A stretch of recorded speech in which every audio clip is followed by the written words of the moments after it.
Un segundito. Bueno, eso ahí no le saqué el diplomado, pero bueno. Y ahí sí, dale. Ya, un segundo. Dale nomás, Cristian. Ya, buenas tardes a todos. Muchas gracias por su asistencia y participación. Entonces, saludamos al doctor Biel, gastroenterólogo, ya de la clínica alemana, ya que también se desempeña con horas docentes en la Universidad de la Frontera, y que el día de hoy nos va a hablar del tema de hemorragia digestiva alta y baja. Doctor, ¿cómo se encuentra? Bien, muchas gracias, Cristian. Gracias por la invitación a formar parte de este modo instructivo. Bueno, yo entiendo que esto es transversal. Bueno, yo me presento primero. Yo soy Francisco Biel, Cristian lo dijo. Soy internista, gastroenterólogo. Trabajo en UCI desde hace, yo creo, unos 15 años. Tengo un diplomado en medicina intensiva, así que igual tengo experiencia en la parte de medicina intensiva. Y me dedico principalmente, sí, aparte de mi turno a la gastroenterología, y hago docencia en la Universidad de la Frontera hace ya desde el año 2009. ¿Ok? Así que yo sé que es transversal en el sentido de que hay alumnos de primero hasta séptimo, hay becados, hay médicos, o sea, por lo tanto hay médicos ya, así que hay partes que obviamente que son más básicas, pero que son importantes, ¿cierto? Y hay otras partes que dejé o agregué que son un poco más específicas, y eso, cualquier pregunta que vaya surgiendo, la modalidad entonces que la hagan por escrito, y después Cristian y yo las vamos a resolver, ¿ok? Entonces, en las siguientes horas, diría yo, nos vamos a referir a esta gran entidad que hay en medicina interna, la medicina, la gastroenterología, que es la hemorragia digestiva. Espérate, dame un segundito. ¿Cómo puedo? Bueno, clásicamente la hemorragia digestiva se ha clasificado como hemorragia digestiva alta, que es aquella que se origina sobre el ángulo de Treitz, y la hemorragia digestiva baja, que es aquella que está debajo del ángulo de Treitz. El 75% aproximadamente son altas, 20% son bajas, pero había un grupo de pacientes que por suerte son los menos, que aproximadamente un 5%, que son hemorragias que no tienen su origen que están entre el ángulo de Treitz y la válvula ileocecal, ¿ya? Que están, por lo tanto, en el intestino delgado, ¿ya? Entonces, en la medida que han aparecido métodos diagnósticos que permiten ahora estudiar el intestino delgado, es que se ha incorporado este nuevo concepto, que es la hemorragia digestiva del intestino medio, ¿ya? Por lo tanto, esa es la primera novedad. La hemorragia digestiva entonces se clasifica en alta cuando es sobre el ángulo de Treitz, en baja cuando es bajo el ángulo de Treitz, pero está de intestino medio, que es entre el ángulo de Treitz y la válvula ileocecal, ya que, como les decía, gracias a Dios es un porcentaje pequeñito, ¿ya? Ahí, como para que ustedes sepan, hay dos formas actuales de estudiar el intestino medio, ¿ya? Que antes era una caja oscura, que no se podía llegar ni por endoscopía.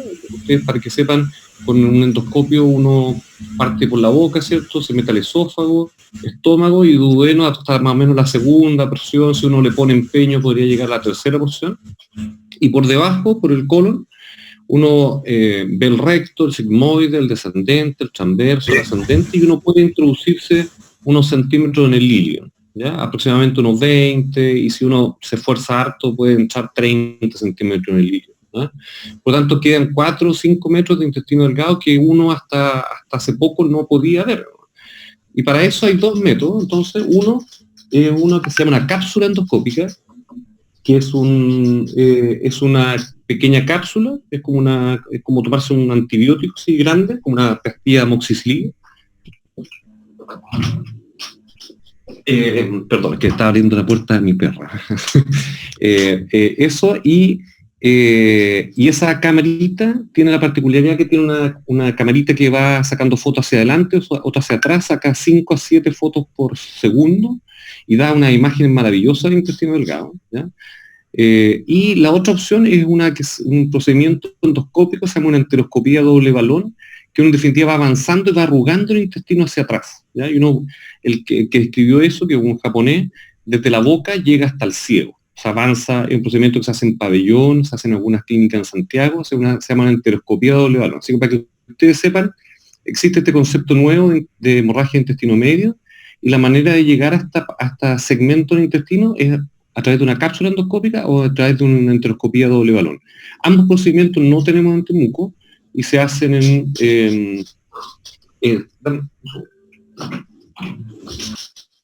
y ambos procedimientos se hacen en clínicas, algunas clínicas, pocas clínicas en Santiago, por ejemplo la Católica, las Condes, la Alemana, ¿ya? En la parte pública probablemente algunos hospitales de la Chile. Vamos avanzando. Ahí. Esos son los endoscopios. Este que está aquí a mano izquierda es un endoscopio doble balón, y esto es una cápsula endoscópica. Ustedes ven, es chiquitita, mide un poquitito más de 1 centímetro, y tiene cámaras hacia adelante y hacia atrás, y saca unas fotos de alta resolución, ¿no? Así que son excelentes maneras de poder examinar el intestino delgado. Ahora, ¿cuáles son las causas de hemorragia digestiva altas en este caso? Lejos la más importante es la úlcera gástrica o duodenal, ¿ya? Como ustedes ven ahí en esa foto, ¿cierto? Ahí se ve una úlcera hermosa, es como un cráter, ¿cierto? Se ve una zona blanca en el centro, se ve esta zona eritematosa a los lados, ¿ya? Es una úlcera gástrica en este caso. Las varices esofágicas probablemente le siguen en frecuencia, y hay otras causas que también no son infrecuentes, que uno las ve a menudo. Una de ellas, por ejemplo, un Mallory Weiss, que lo vamos a ver más adelante. Hay alguna allá o elementos de la historia clínica que permite sospecharlo. Algunas lesiones vasculares, existe una ectasia vascular antral que se llama un watermelon, por ejemplo, como de sandía. Existe una lesión que se llama un de la foie, que es un vaso anómalo submucoso que, sin haber una úlcera en la superficie, sangra de un momento a otro. En realidad es una normalidad congénita, ¿no? Es menos frecuente. Las neoplasias, ¿cierto? Los cánceres, cáncer gástrico o cáncer de intestino o de esófago, ¿cierto? Las erosiones, que son heridas un poco más superficiales que la úlcera. Recuerden que por una cosa de anatomía patológica o de histología, recuerden que la úlcera es cuando compromete más allá la muscular de la mucosa, en cambio las erosiones son más superficiales, ¿ya?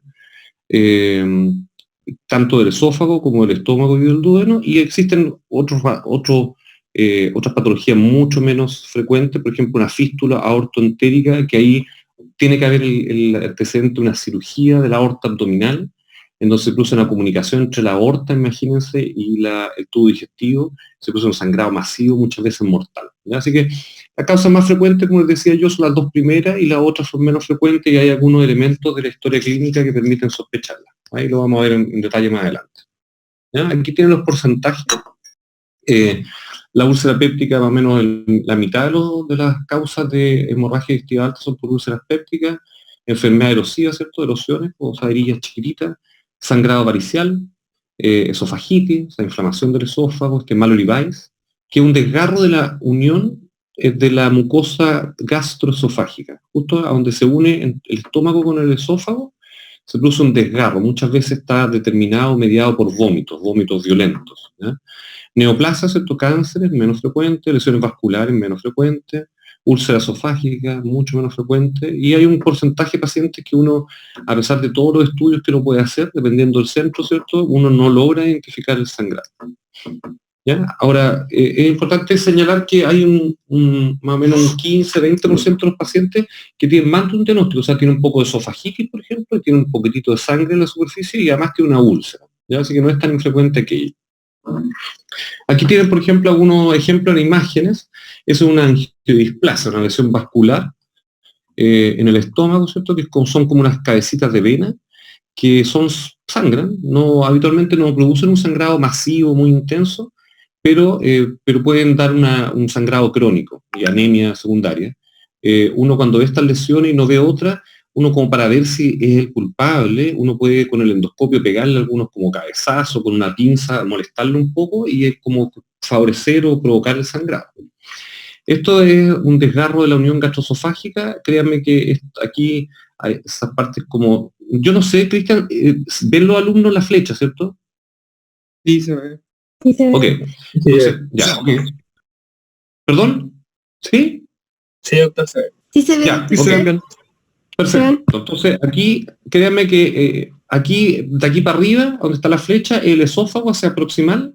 Esto es estómago, ahí están los pliegues gástricos, y acá donde terminan los pliegues gástricos, probablemente ahí va la línea Z, donde estoy marcando con la línea, justo en la unión entre el esófago, acá proximal, y el estómago, hay como una grieta en realidad. Eso es un paciente probablemente que vomitó, es frecuente en quienes, en alcohólicos, son buenos para tomar, ¿cierto? Y transgresiones alcohólicas, vomitan, es clásico, o en un paciente que, no sé, tiene una gastroenteritis, vomitó 10 veces, o típico la embarazada que tiene antes de los 3 meses de embarazo, hiperemesis gravídica, y después de vomitar 10 veces tiene un vómito con sangre, ¿ok? Y esta es la lesión que le decía yo que es un de la foie, que es un vaso anómalo submucoso. Si ustedes ven, a diferencia de una úlcera que lo veíamos delante, que era como una grieta, es como un cráter, aquí no hay una lesión en la mucosa, hay solamente un vaso que se erosiona hacia la superficie y sangra. Entonces aquí ustedes no ven ni un tumor, ni un pólipo, ni una úlcera, ni una erosión, entonces ven solo un punto donde hay un sangrado activo, ¿ya? Es menos frecuente por suerte. Ahora, una cosa súper superficial con respecto a la hemorragia baja, ¿ya? Esas son causas de hemorragia alta, las que yo ya le he presentado. Aquí tienen las causas de hemorragia baja, ¿ya? La causa más frecuente, uno tiene como el concepto cuando parte estudiando medicina que el sangrado bajo es probablemente hemorroide, y no es tan así, ¿eh? De hecho, el sangrado hemorroidal es más o menos un 10% de las causas de sangrado digestivo bajo, ¿ya? Y la causa más frecuente es por lejos la enfermedad diverticular, la angiodisplasia, nuevamente estos cabecitas ven, aquí lo ven. Por ejemplo, aquí, este es un colon, este donde estoy mostrando con la flecha, ahí hay un divertículo, un hoyito. Probablemente aquí hay otro que no lo estamos viendo, pero aquí hay un sangrado activo, ahí hay sangre fresca, eso es una hemorragia diverticular. Este es una angiodisplasia, ¿cierto? Una cabecita vena que está ahí. Este instrumento es una sonda de argón, que es como lo que uno trata estas lesiones vasculares. Las colitis o úlceras, ¿cierto? Una colitis isquémica. Las colitis isquémicas, para que se hagan una idea, son cuando al intestino, al colon o al intestino no le llega sangre, ¿ya? Porque hay una obstrucción que puede ser aguda, cuando hay una isquemia mesentérica, ¿cierto? O una cosa más crónica como la colitis isquémica, en donde hay una falta de irrigación o una alteración en la irrigación de la mucosa del intestino, ¿ya? Por ejemplo, las colitis isquémicas uno las ve más frecuentemente en pacientes añosos, en pacientes cardiópatas que tienen hipertensión, diabetes, dislipidemia, fumadores, son pacientes que tienen factores de riesgo cardiovascular, ¿ok? Las colitis actínicas son colitis, por ejemplo, que se asocian, actínico se refiere al uso de radioterapia, ¿ya? Entonces un sangrado bajo puede ser en relación a una proctitis actínica, y eso se ve en contexto en hombres de un cáncer de próstata irradiado, que se trataban con radioterapia, o en las mujeres un cáncer cervicuterino irradiado, ¿ok? Enfermedad SEII es enfermedad inflamatoria intestinal, ¿ya? Que lo van a ver más adelante los más jóvenes, pero es una enfermedad crónica, inmunológica del intestino, del colon y del intestino delgado. Ahí hay dos grandes, está la colitis ulcerosa, la enfermedad de Crohn, se ve generalmente en gente menor, de edad entre 15 y 30 años, ¿ok? Y habitualmente tienen sangramiento, tienen mucosidad, tienen pujo, tienen síntomas que nosotros le llamamos rectales. Las vasculitis son cosas más raras. La neoplasia, esta foto aquí abajo muestra un cáncer, esta cosa se ve feo, ¿cierto? Es como irregular, esas zonas centrales como ulcerado, probablemente al tomar biopsia se ve que es duro, es friable, o sea, uno lo mira y sangra, ¿ok? Eso es un cáncer de colon. Los pólipos, cuando son grandes, pueden sangrar. Y finalmente la patología orificial, que uno tiene como el concepto chuta, no, si sangro por debajo es hemorroide seguro. Y no, aunque usted no lo crea, no es frecuente. El de la foie también está escrito en el recto, ¿eh? Las fisuras son pacientes, el contexto, un paciente habitualmente mujeres, muy estíticos, que hacen mucha fuerza para defecar, que las deposiciones son muy duras, y al defecar pasa como raspando la deposición y producen heridas. ¿Ok? Bien. Entonces, ahora, ¿cuál es el problema con lo de la hemorragia digestiva? Disculpen, estaba cerrando una puerta, uno aquí con cosas de casa tiene que hacer cosas de casa.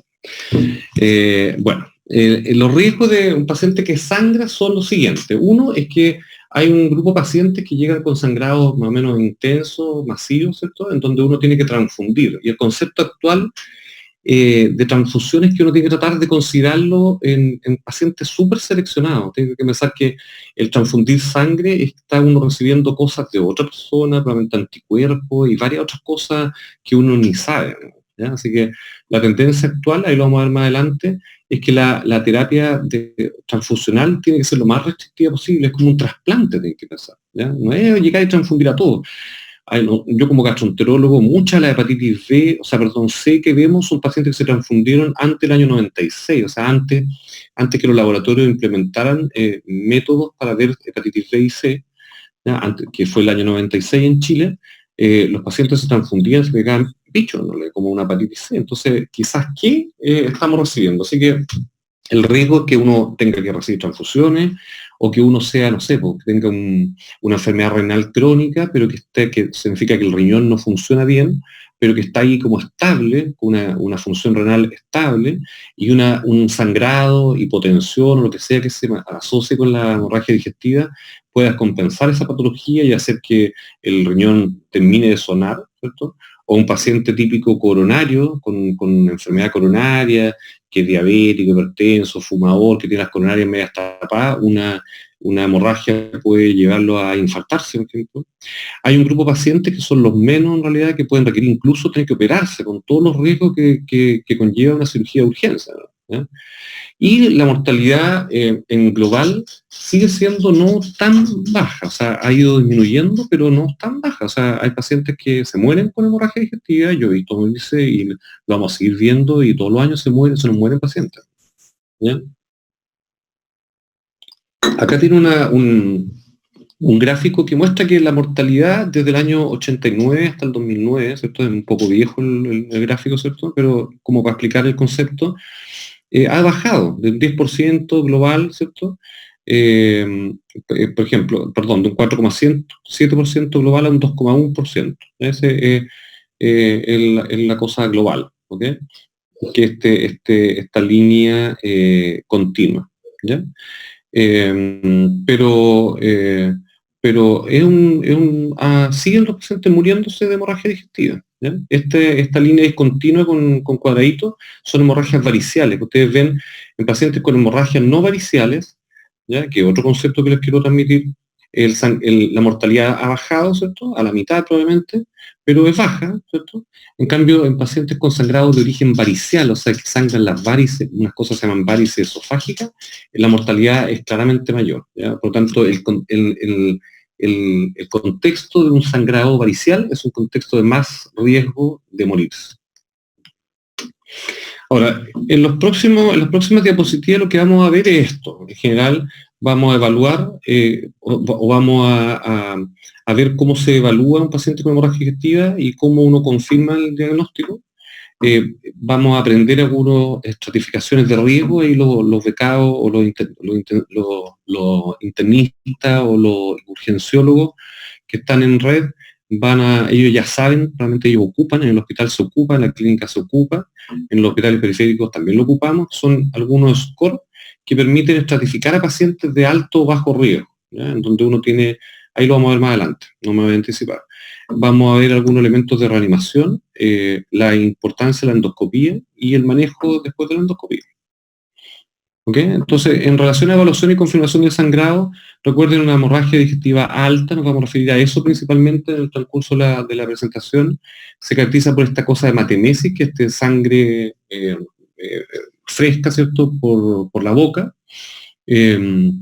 Por melena, que es esta deposición negra, oscura, de muy mal olor, es como una deposición alquitranada, como negra, de verdad negra, como alquitrán, ¿ya? Y de muy mal olor, ¿ya? No existe, diría yo, una melena sin mal olor. O sea, los pacientes que hay, todos los que ya han recibido pacientes con hemorragia digestiva tienen la sensación, uno no se olvida más del olor de un paciente de la melena, de un paciente con hemorragia digestiva. Pasa un piso completo de medicina, ¿ya? El puro olor es bien penetrante, ¿ya? Así que cuando el paciente dice, no, todo tengo caca negra y no es de mal olor, eso es raro, ¿no? Eso puede ser, no sé, tomo mucho vino, betarraga, está tomando fierro, lo que sea, ¿ok? Y hay pacientes que se presentan, que tienen hemorragia digestiva alta, que se presentan con hematoquexia fresca, o sea, con sangre fresca por abajo, por el ano. Y eso se ve en dos contextos. Uno, en pacientes con tránsito acelerado, o sea, que tienen una, no sé, una úlcera gástrica, pero tiene un tránsito súper rápido, son, no sé, pues tienen una cirugía de colon y no tienen colon y anda rápido, o sea, lo de arriba llega al tiro abajo. O en pacientes que tienen un sangrado muy masivo, pacientes que tienen sangrado sobre 1 litro y medio, pueden presentar hematoquexia a pesar de un sangrado alto. Algo ya les decía, siempre descartar el origen nasal, que el paciente, no sé, tenga antecedente de epistasis, que tenía sangre en nariz, tragaba sangre por atrás, ¿cierto? Oral, nasal o vía respiratoria. El paciente tenga, no sé, secuelado TBC, que en realidad sea tos y que la tos sea con sangre después lo deglute, ¿ya? Y el uso del fierro, que también es un dato que uno tiene que preguntarle a la anamnesis. El tacto rectal de regla, eso es súper importante, porque uno no siempre tiene que confiar en lo que dice el paciente, es importante ir a hacer un tacto, es mejor hacerlo de más que de menos, ¿ya? Y uno hace el tacto, descarta que no haya una masa, que no haya una patología orificial, hemorroide, una fisura, o un absceso, lo que sea, ¿no? O una masa. Hay muchos pacientes con hemorragia baja que uno antes de hacer una colonoscopía, uno hace un tacto y ya palpa el tumor, ¿ya? Y ese paciente estuvo 6 meses esperando sin apuro hacerse una colonoscopía. En cambio, si el médico le hubiese hecho un tacto rectal, hubiese encontrado una masa y hubiese apurado el procedimimiento. O sea, yo, médico, aunque sea del consultorio, donde sea, le palpo una masa, yo me urjo, trato de conseguir, le llamo a la persona encargada, o le pido a los familiares que lo hagan en forma privada, que hagan un esfuerzo, lo que sea. Así que el tacto rectal es de regla. Es importante saber el antecedente de hemorragias previas, porque si un paciente tiene una úlcera gástrica y hoy día, ¿cierto? Estamos a 17 de abril, y hace una hemorragia digestiva en un año más, es muy probable que el sangrado sea de lo mismo, ¿ya? O sea, el 80% de los pacientes que sangran de una cosa, si hacen un segundo episodio es lo mismo. Ahora, hay un 20% que es de otra causa, así que, pero es un antecedente. Si el paciente tiene un daño hepático crónico, una cirrosis hepática, y tiene varices y sangró de varices, y a los 2 años llega con una hemorragia digestiva, lo más probable es que sean las varices, ¿cierto? Y siempre es importante, dentro de la anamnesis, ¿cierto?, de la evaluación, es preguntar dirigidamente, ¿cierto? No preguntarle, usted toma remedio, no, preguntarle dirigidamente por el uso de antiinflamatorio, ahí me refiero a los más jóvenes, más chicos, ¿cierto? Ibuprofeno, ketoprofeno, diclofenaco, naproxeno, ketorolaco, aspirina, ¿cierto? O uso de anticoagulación, ¿ya? Pacientes con arritmia en el corazón que usan anticoagulantes y tienen más riesgo de sangrar. O sea, un paciente que usa anticoagulante tiene una angiodisplasia en el estómago, esa angiodisplasia probablemente es más sangrosa o más susceptible a sangrar que un paciente que no usa anticoagulante, ¿ok? Así que es importante preguntar dirigidamente eso. Yo he visto hemorragias digestivas por un ibuprofeno. Nosotros los gastroenterólogos tenemos miedo a los antiinflamatorios, ¿ya? Nos toca de repente que los traumatólogos, no sé, una 15, dejan 10 días, yo me aterro, ¿ya? Así que siempre privilegiar el paracetamol, es un muy buen analgésico, ¿cierto? Y muchas veces es suficiente, ¿no? Puede usar uno 1 gramo cada 8 horas, o lo que sea, ¿no?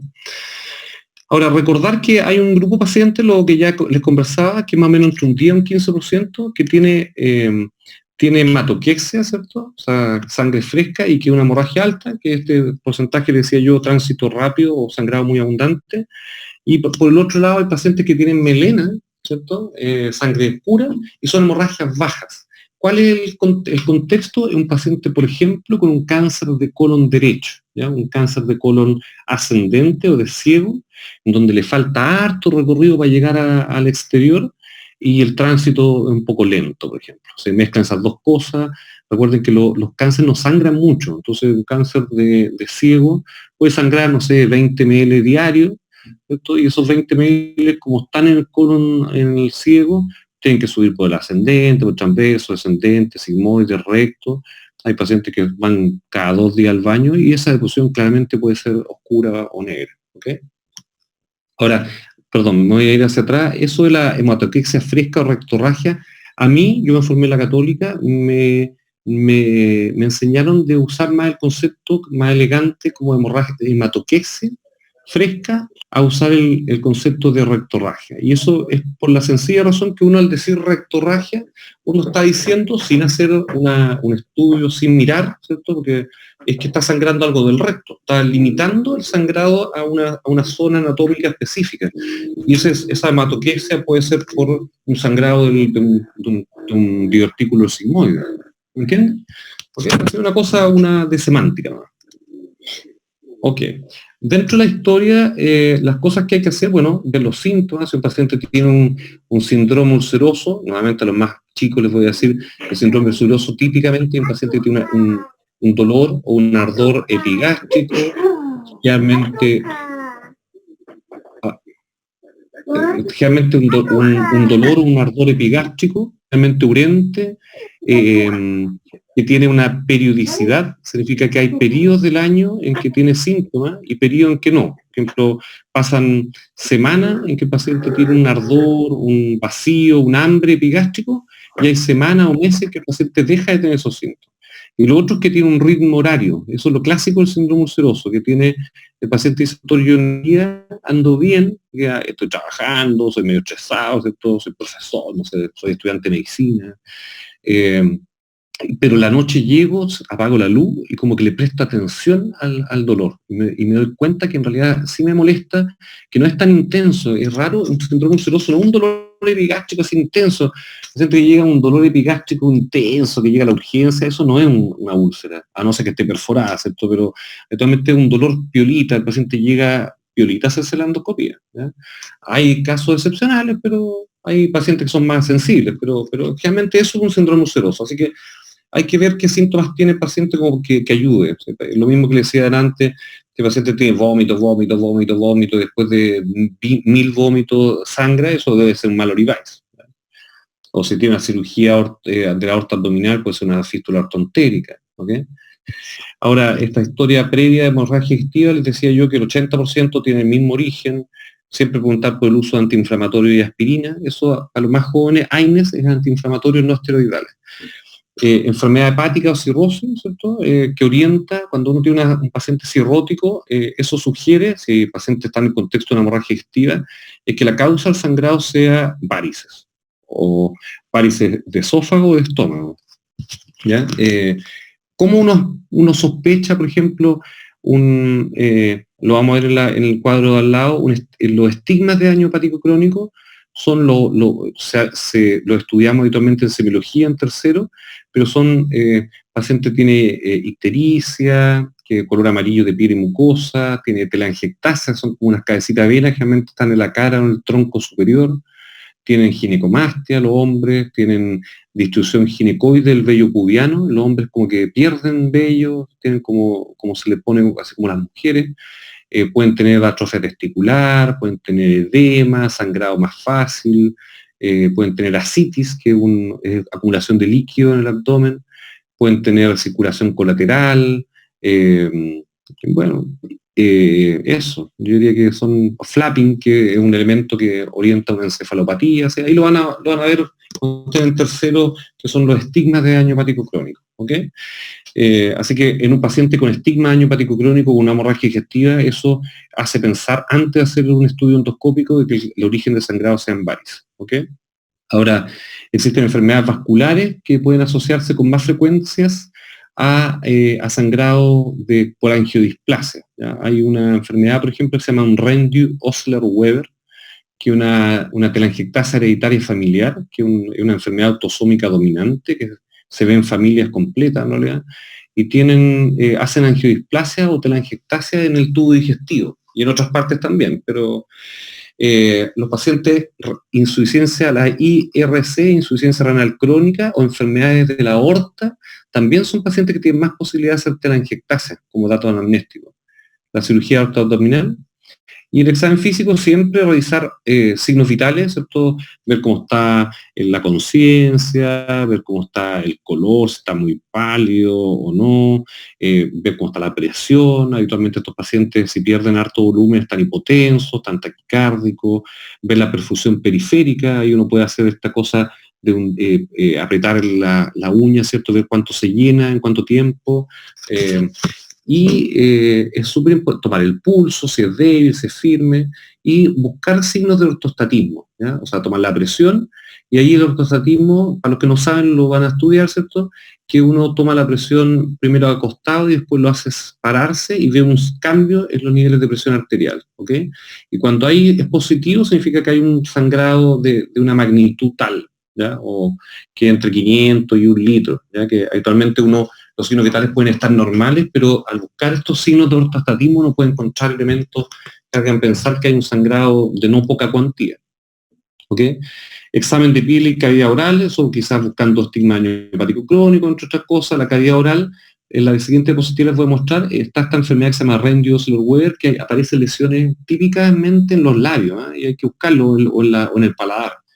Los estigmas de daño hepático crónico ya lo he conversado, y el tacto rectal siempre, ¿cierto?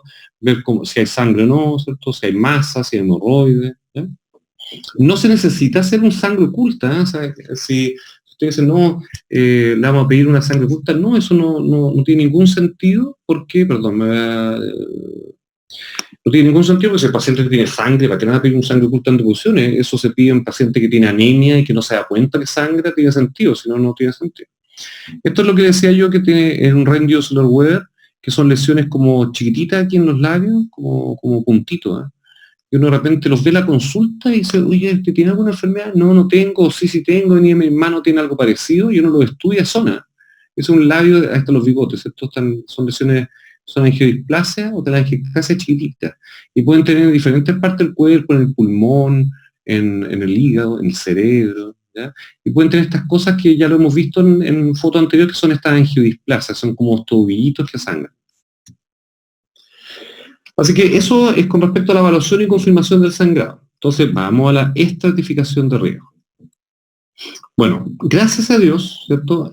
La gran mayoría de los pacientes con hemorragia digestiva alta paran espontáneamente, más o menos 80%. Así que por suerte que la mayoría para. Por lo tanto, este es el grupo que es probablemente de bajo riesgo, de resangrado, de mortalidad, etcétera, de recibir transfusiones, compensarse patologías previas, lo que se vea positivo que mostrar adelante. Pero hay un 20% de pacientes que siguen sangrando, que no se detiene o que recurren, ¿ya? Entonces, son pacientes probablemente de alto riesgo. Entonces, los scores que se ocupan de gravedad tienen la intención primaria de identificar este grupo de 20% de pacientes que tienen más riesgo de resangrar o más riesgo de seguir sangrando, ¿ya? Ese es el objetivo principal, que son los de riesgo, ¿no? ¿Ok? Entonces, es lo que está diciendo, ¿cierto? Por tanto, permiten estratificar estos scores que vamos a ver en pacientes de alto riesgo, en donde uno tiene que ir así como un bombero rajado, ¿cierto? Y reanimarlo intensivamente y hacerle una endoscopía precoz, porque en aquellos grupos, si uno no hace algo rápido, se pueden morir, ¿cierto? O en un grupo que uno puede actuar así más como una tortuguita, ¿cierto? Que puede andar más lento y hacer una endoscopía en forma incluso ambulatoria. O hacerla al día siguiente y darlo de alta precozmente. Entonces, lo que hacen estos scores son identificar a pacientes de alto riesgo, este 20%, ¿cierto?, de evolución desfavorable, ayuda a determinar también la unidad de ingreso, si lo vamos a mandar para la casa, o el paciente está bien, lo va a mandar para sala, mientras se hace la endoscopía, o lo va a mandar a una unidad de paciente crítico, a la UCI, para estabilizarlo y hacer una endoscopía luego, ¿ya? Y establece entonces el timing de endoscopía, o sea, ¿cuándo la vamos a hacer? ¿La vamos a hacer corriendo, ¿cierto?, al tiro, o la vamos a hacer en 24 horas, en 12 horas? Para eso sirve. Bueno, hay varios, ¿ya? Yo acá les voy a presentar 3, ¿ya? El primero que fue escrito, que se llama The Rocal, ¿ya? Que se escribió en Europa, que tiene una parte clínica, ¿ya?, y una parte endoscópica, y que no es un score difícil. Si ustedes ve la edad como variable, la presencia de compromiso hemodinámico, la presencia de comorbilidad, o sea, la parte clínica facilita, ¿cierto? Edad menor a 60, 60, 70, le vas otorgando puntaje, el shock, si está bien, tiene buenas presiones, no está taquicárdico, si tiene taquicardia, si está hipotenso, choqueado, por ejemplo. Comorbilidad si no tiene, o si tiene comorbilidad, por ejemplo, las que le dan 3 puntos, falla renal, falla hepática o cáncer difuso como paciente con neoplasia diseminada, y tiene otra variable endoscópica, claro, y ahí es el primer problema del ROCAL, pues, el ROCAL completo por lo menos, es que necesita una endoscopía para poder tener el score completo. Y en el diagnóstico hay algunos que le otorgan menos riesgo, con Mallory Weiss, ¿ya? O una úlcera que tenga que esté como limpiecita, y lo vamos a ver, hay un score que hay para eso, se llama de Forrest, se lo adelanto, y le otorga más riesgo, por ejemplo, que sea un sangrado por un cáncer, que generalmente se detienen poco difíciles, generalmente no dejan de sangrar, sangran no tan intenso, pero son difíciles de que paren. Y eso, ¿ok? Entonces, uno le pone puntos, ¿cierto? Tiene estos dos componentes. Este score, como digo, como les comento, se hizo para predecir mortalidad. Eso fue el objetivo primario. Y un puntaje mínimo de 0 puntos, si todo está para este lado acá, y un puntaje máximo de 11 puntos, si tiene estos parámetros, ¿ok? Ahora, hay tabla, esto yo no le estoy en absoluto, nunca les voy a pedir que se lo aprendan, pero que sí que sepan que existen y que uno los puede buscar, ¿no? En la actualidad, con esta cosa de las tablets o de los celulares o de los computadores, lo que sea, uno tiene que saber que existen y uno se va, en este caso del UpToDate, y uno se va a ROCAL, ¿cierto? Y uno pone ahí los puntitos donde coincide o no. Aquí sí, así es fácil. Ahora, ¿para qué es importante? Por ejemplo, un score de 2, o menos, o sea, de 2 o 1 o 0, está asociado con bajo riesgo de resangrado y mortalidad, ¿ya? Entonces, en ese grupo uno podría decir, ¿sabe qué? El riesgo de que usted se muera es bajo, puede ser incluso que uno lo manda hasta para la casa y le hace una endoscopía en forma ambulatoria, ¿ok? ¿Ya? Pero el problema es que aquí ustedes ya les dije que para esto necesitamos la endoscopía, ¿cierto? Porque los dos últimos scores son con endoscopía. Entonces, claro, es como para tener un pasarella con endoscopía hecha, cuál es el riesgo de mortalidad, si es bajo, ni si es de buen pronóstico, démosla alta luego, serviría aquí. Pero existe entonces, uno puede ocupar el ROCAL clínico, solamente la primera parte, ¿cierto? Los tres primeros variables, que es la edad, el shock y la comorbilidad, ¿cierto?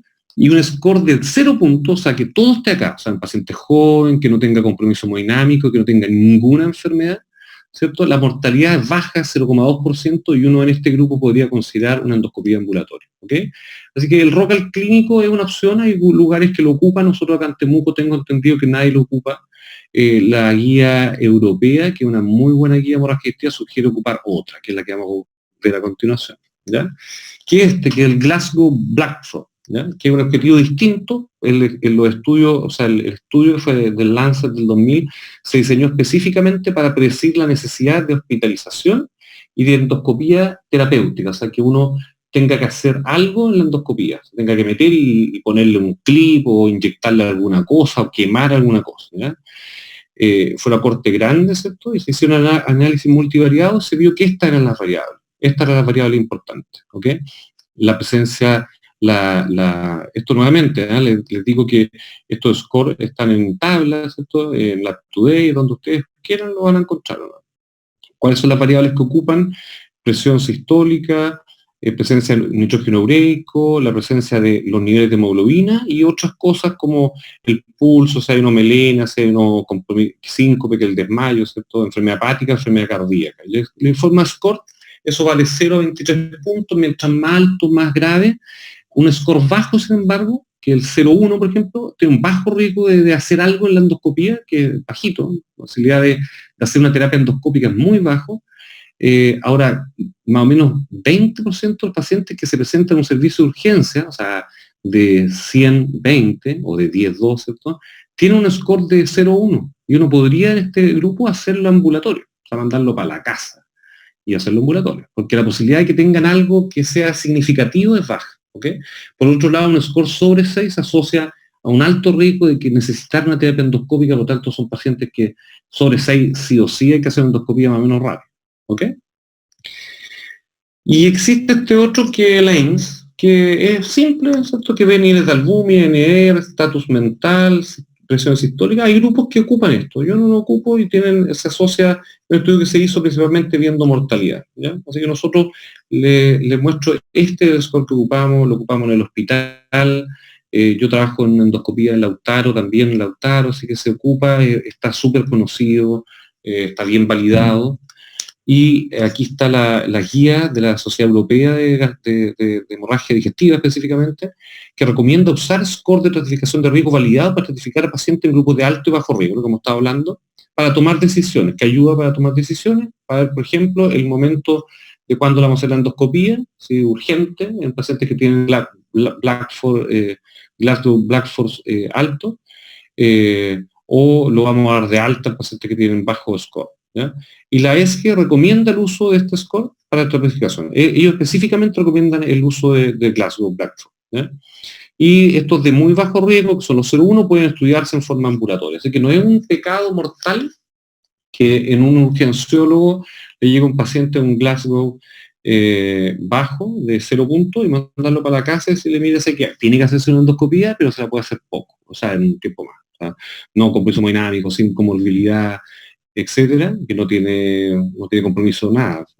Son pacientes que típico, dice el doctor, llegan a la urgencia, todos aquí que, no sé, yo estaba comiendo, me trapiqué, tosé un poco y vomité un poco de sangre. Ese paciente, y no más, y no tiene nada más. Ese paciente no hay que ocuparse, o sea, espantarse, ¿cierto? O que el doctor sabe que tuvo una tos negra, mal olor, y en realidad uno le toma exámenes y están bien, tampoco. Si tiene una hemoglobina buena, eso es un sangrado de poca importancia, probablemente, ¿ya? Ok, y la clasificación, que es la más vieja también y conocida por todos, que es endoscópica, que también predice resangrado, inmortalidad y esas cosas, es esta clasificación de Forrest, ¿ya? Que yo cuando estudié medicina me la sabía de memoria en realidad, y ahora también, pero soy gastroenterólogo, pero saber que existe, Forrest, ¿ya? Y que en realidad evalúa el estigma endoscópico que provocó la hemorragia digestiva, se aplica o fue formado o ideado para úlceras pépticas, y se clasifican 6 tipos, divididos en 3 grupos. Acá les presento. Está el Forrest 1A, 1B, 2A, 2B, 2C y 3, ¿ya? La 1A es un sangrado en jet arterial. Ahí ustedes ven esto, créanme que hace pss, pss. Eso es un jet arterial, ¿ya? Eso palpita, ¿ya? Sale un chorro, deja salir, sale un chorro. Es impresionante, ¿no? Eso es probablemente una úlcera donde la fue, no sé. Parece haber una úlcera ahí, ¿no? Es un 2B, o sea, perdón, entonces, 1A sangrado en jet arterial, 1B es sangrado en napa, que ustedes no reconocen un jet, pero hay como un sangrado como que resuma por los bordes, ¿ya? Que sería este caso, ¿ya? Hay como un sangrado, a pesar de que no es un jet arterial, hay como un sangrado activo, pero como en napa, ¿ok? El 2A es cuando hay un vaso visible, ustedes ven acá hay una úlcera, ¿cierto? Ahí ven, lo estoy marcando con la flecha, ahí está el borde de la úlcera, y aquí al medio hay como una tetita, una pequeña como una pelotita, ¿cierto? Ese créame que es una arteria que está amputada, ¿ya? Y eso se llama un vaso visible, y eso es un Forrest 2A. El Forrest 2B, que es cuando hay un coágulo adherido, hasta ustedes ven hay un coágulo pegado acá arriba, esta tremenda úlcera, eso es de estómago. El 2C es una mancha plana, ahí hay una úlcera y ven esta cosa negra como pegado pero plano. Ustedes se ponen de lado y no ven un coágulo, sino que hay una mancha oscura plana sobre esta úlcera. Y finalmente un 3, que es una úlcera que se ve limpia. Por dentro es pura fibrina, no hay ninguna tetillita, no hay una mancha oscura, no hay un coágulo, ¿ok? Ahora, ¿por qué es importante el Forrest? Por esto. Un Forrest 1A, ¿cierto? El riesgo resangrado es más o menos, y el 1B es un 55%, y la mortalidad es un 11%, que no deja de ser, ¿ya? En cambio, el 2A, por ejemplo, el resangrado también es alto, la mortalidad no deja de ser. El 2B, ahí baja un poco, 22% resangrado, y la mortalidad es 7%. En cambio, el 2C y el 3 son el riesgo resangrado bajo, y la mortalidad también es baja, ¿ya?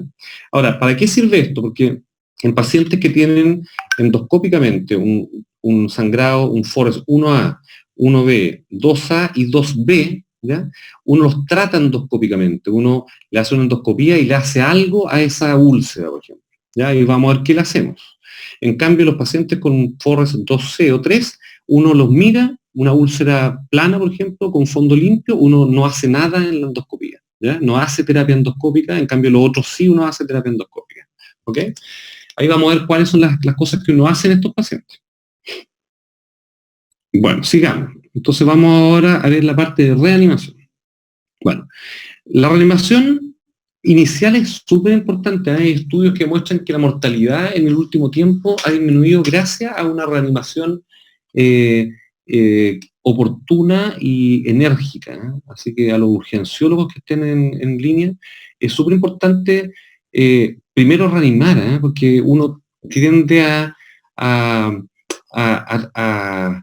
apurarse con la endoscopía, ¿cierto? Y uno, el paciente, claro, causa un susto, ¿cierto? El paciente que llega sangrando por la boca, ¿cierto?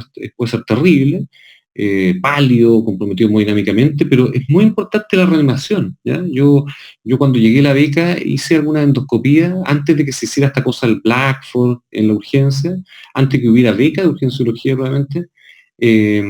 Y yo me acuerdo de haber hecho endoscopía en la alemana, pacientes llegaban súper inestables, y yo me acuerdo de haber reanimado, y un paciente se me murió antes de meterle el tubo por la boca. O sea, ese paciente, el concepto es que nos faltó reanimación, ¿ya? Entonces un paciente inestable hay que estabilizarlo, ¿ya? O sea, hay circunstancias muy contadas con los dedos de las manos que uno se mete inestable. Un paciente que se ha tratado de estabilizar y no se puede estabilizar, y si no se muere, uno a veces puede meterse en realidad, ¿cierto? Pero lo más importante es reanimarlos primero, es resucitarlos primero, ¿ya? Y para eso el ABC, ¿cierto? Para los más jóvenes, el A de vía aérea, B de respiración y C de circulación, ¿cierto? Corregir eso, que es como típico. Ha ido cambiando el orden, pero bueno, eso es de otra clase. Vías venosas siempre dos, tienen que ser vías venosas gruesas, ojalá 14, 16 por lo menos, en ambos brazos, por ejemplo, pero que sean dos. Ponerlo en un monitor, ¿cierto? Para ver cómo está la frecuencia cardíaca, para ver el ritmo del corazón, para ver si está taquicárdico, lo que sea. Uso siempre cristaloide, ¿eh? El uso en hemorragia digestiva puede ser que hayan salido papers, ahí al becado de urgenciología me puede mostrar algunos, ¿cierto? Con el uso de albúmina, ¿cierto? Pero por lo menos las guías todavía siguen recomendando los cristaloides como resucitación, ¿ya? A diferencia del paciente que el paciente séptico que llega a la urgencia, la albúmina se está metiendo cada vez con un poco más de fuerza, ¿cierto? En cambio, en hemorragia digestiva, uso cristaloides. Ahí me refiero, para los más chicos, ¿cierto? Suero fisiológico o Ringer, ¿ok? Uno estima pérdida, ¿cierto? Según algunos parámetros clínicos, lo vamos a ver en la siguiente diapositiva, y según eso uno repone, ¿cierto? Y le hace un laboratorio básico, ¿ya? Entonces, el laboratorio básico consiste en tomarle un hemograma. Recuerden, es súper importante, es poco útil en las primeras horas, ¿eh?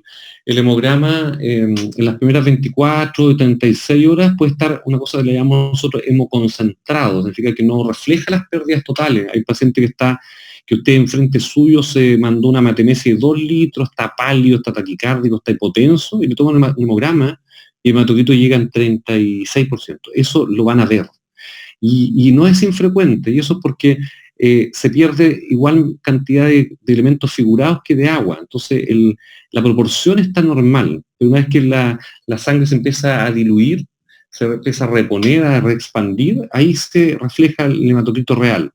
Así que las decisiones no se basan o no importa, es poco útil el hematocrito del inicio. Uno siempre lo pide para tener uno basal, pero no es importante para tomar decisiones. Uno pide coagulación, ¿cierto? Como están las plaquetas, la protrombina o PTT, que son elementos de coagulación. Grupo RH, que es importante para pacientes que hay que transfundir, ¿cierto? Y algunos parámetros que pueden uno estimar las pérdidas de sangre, como el nitrógeno ureico CREA. Pacientes que han perdido mucha sangre pueden hacer una cosa que se llama una falla renal o una injuria renal perirenal por poca llegada de sangre al riñón, ¿cierto? Y pueden hacer fallas renales, así que es importante agregar un perfil bioquímico, está incluida la creatinina y el nitrógeno ureico. Y pacientes de 50, 45 años siempre agregar un electrocardiograma. Recuerden que esto es una patología que puede hacer que el paciente coronario, que no sabe incluso, se puede infartar, ¿ya?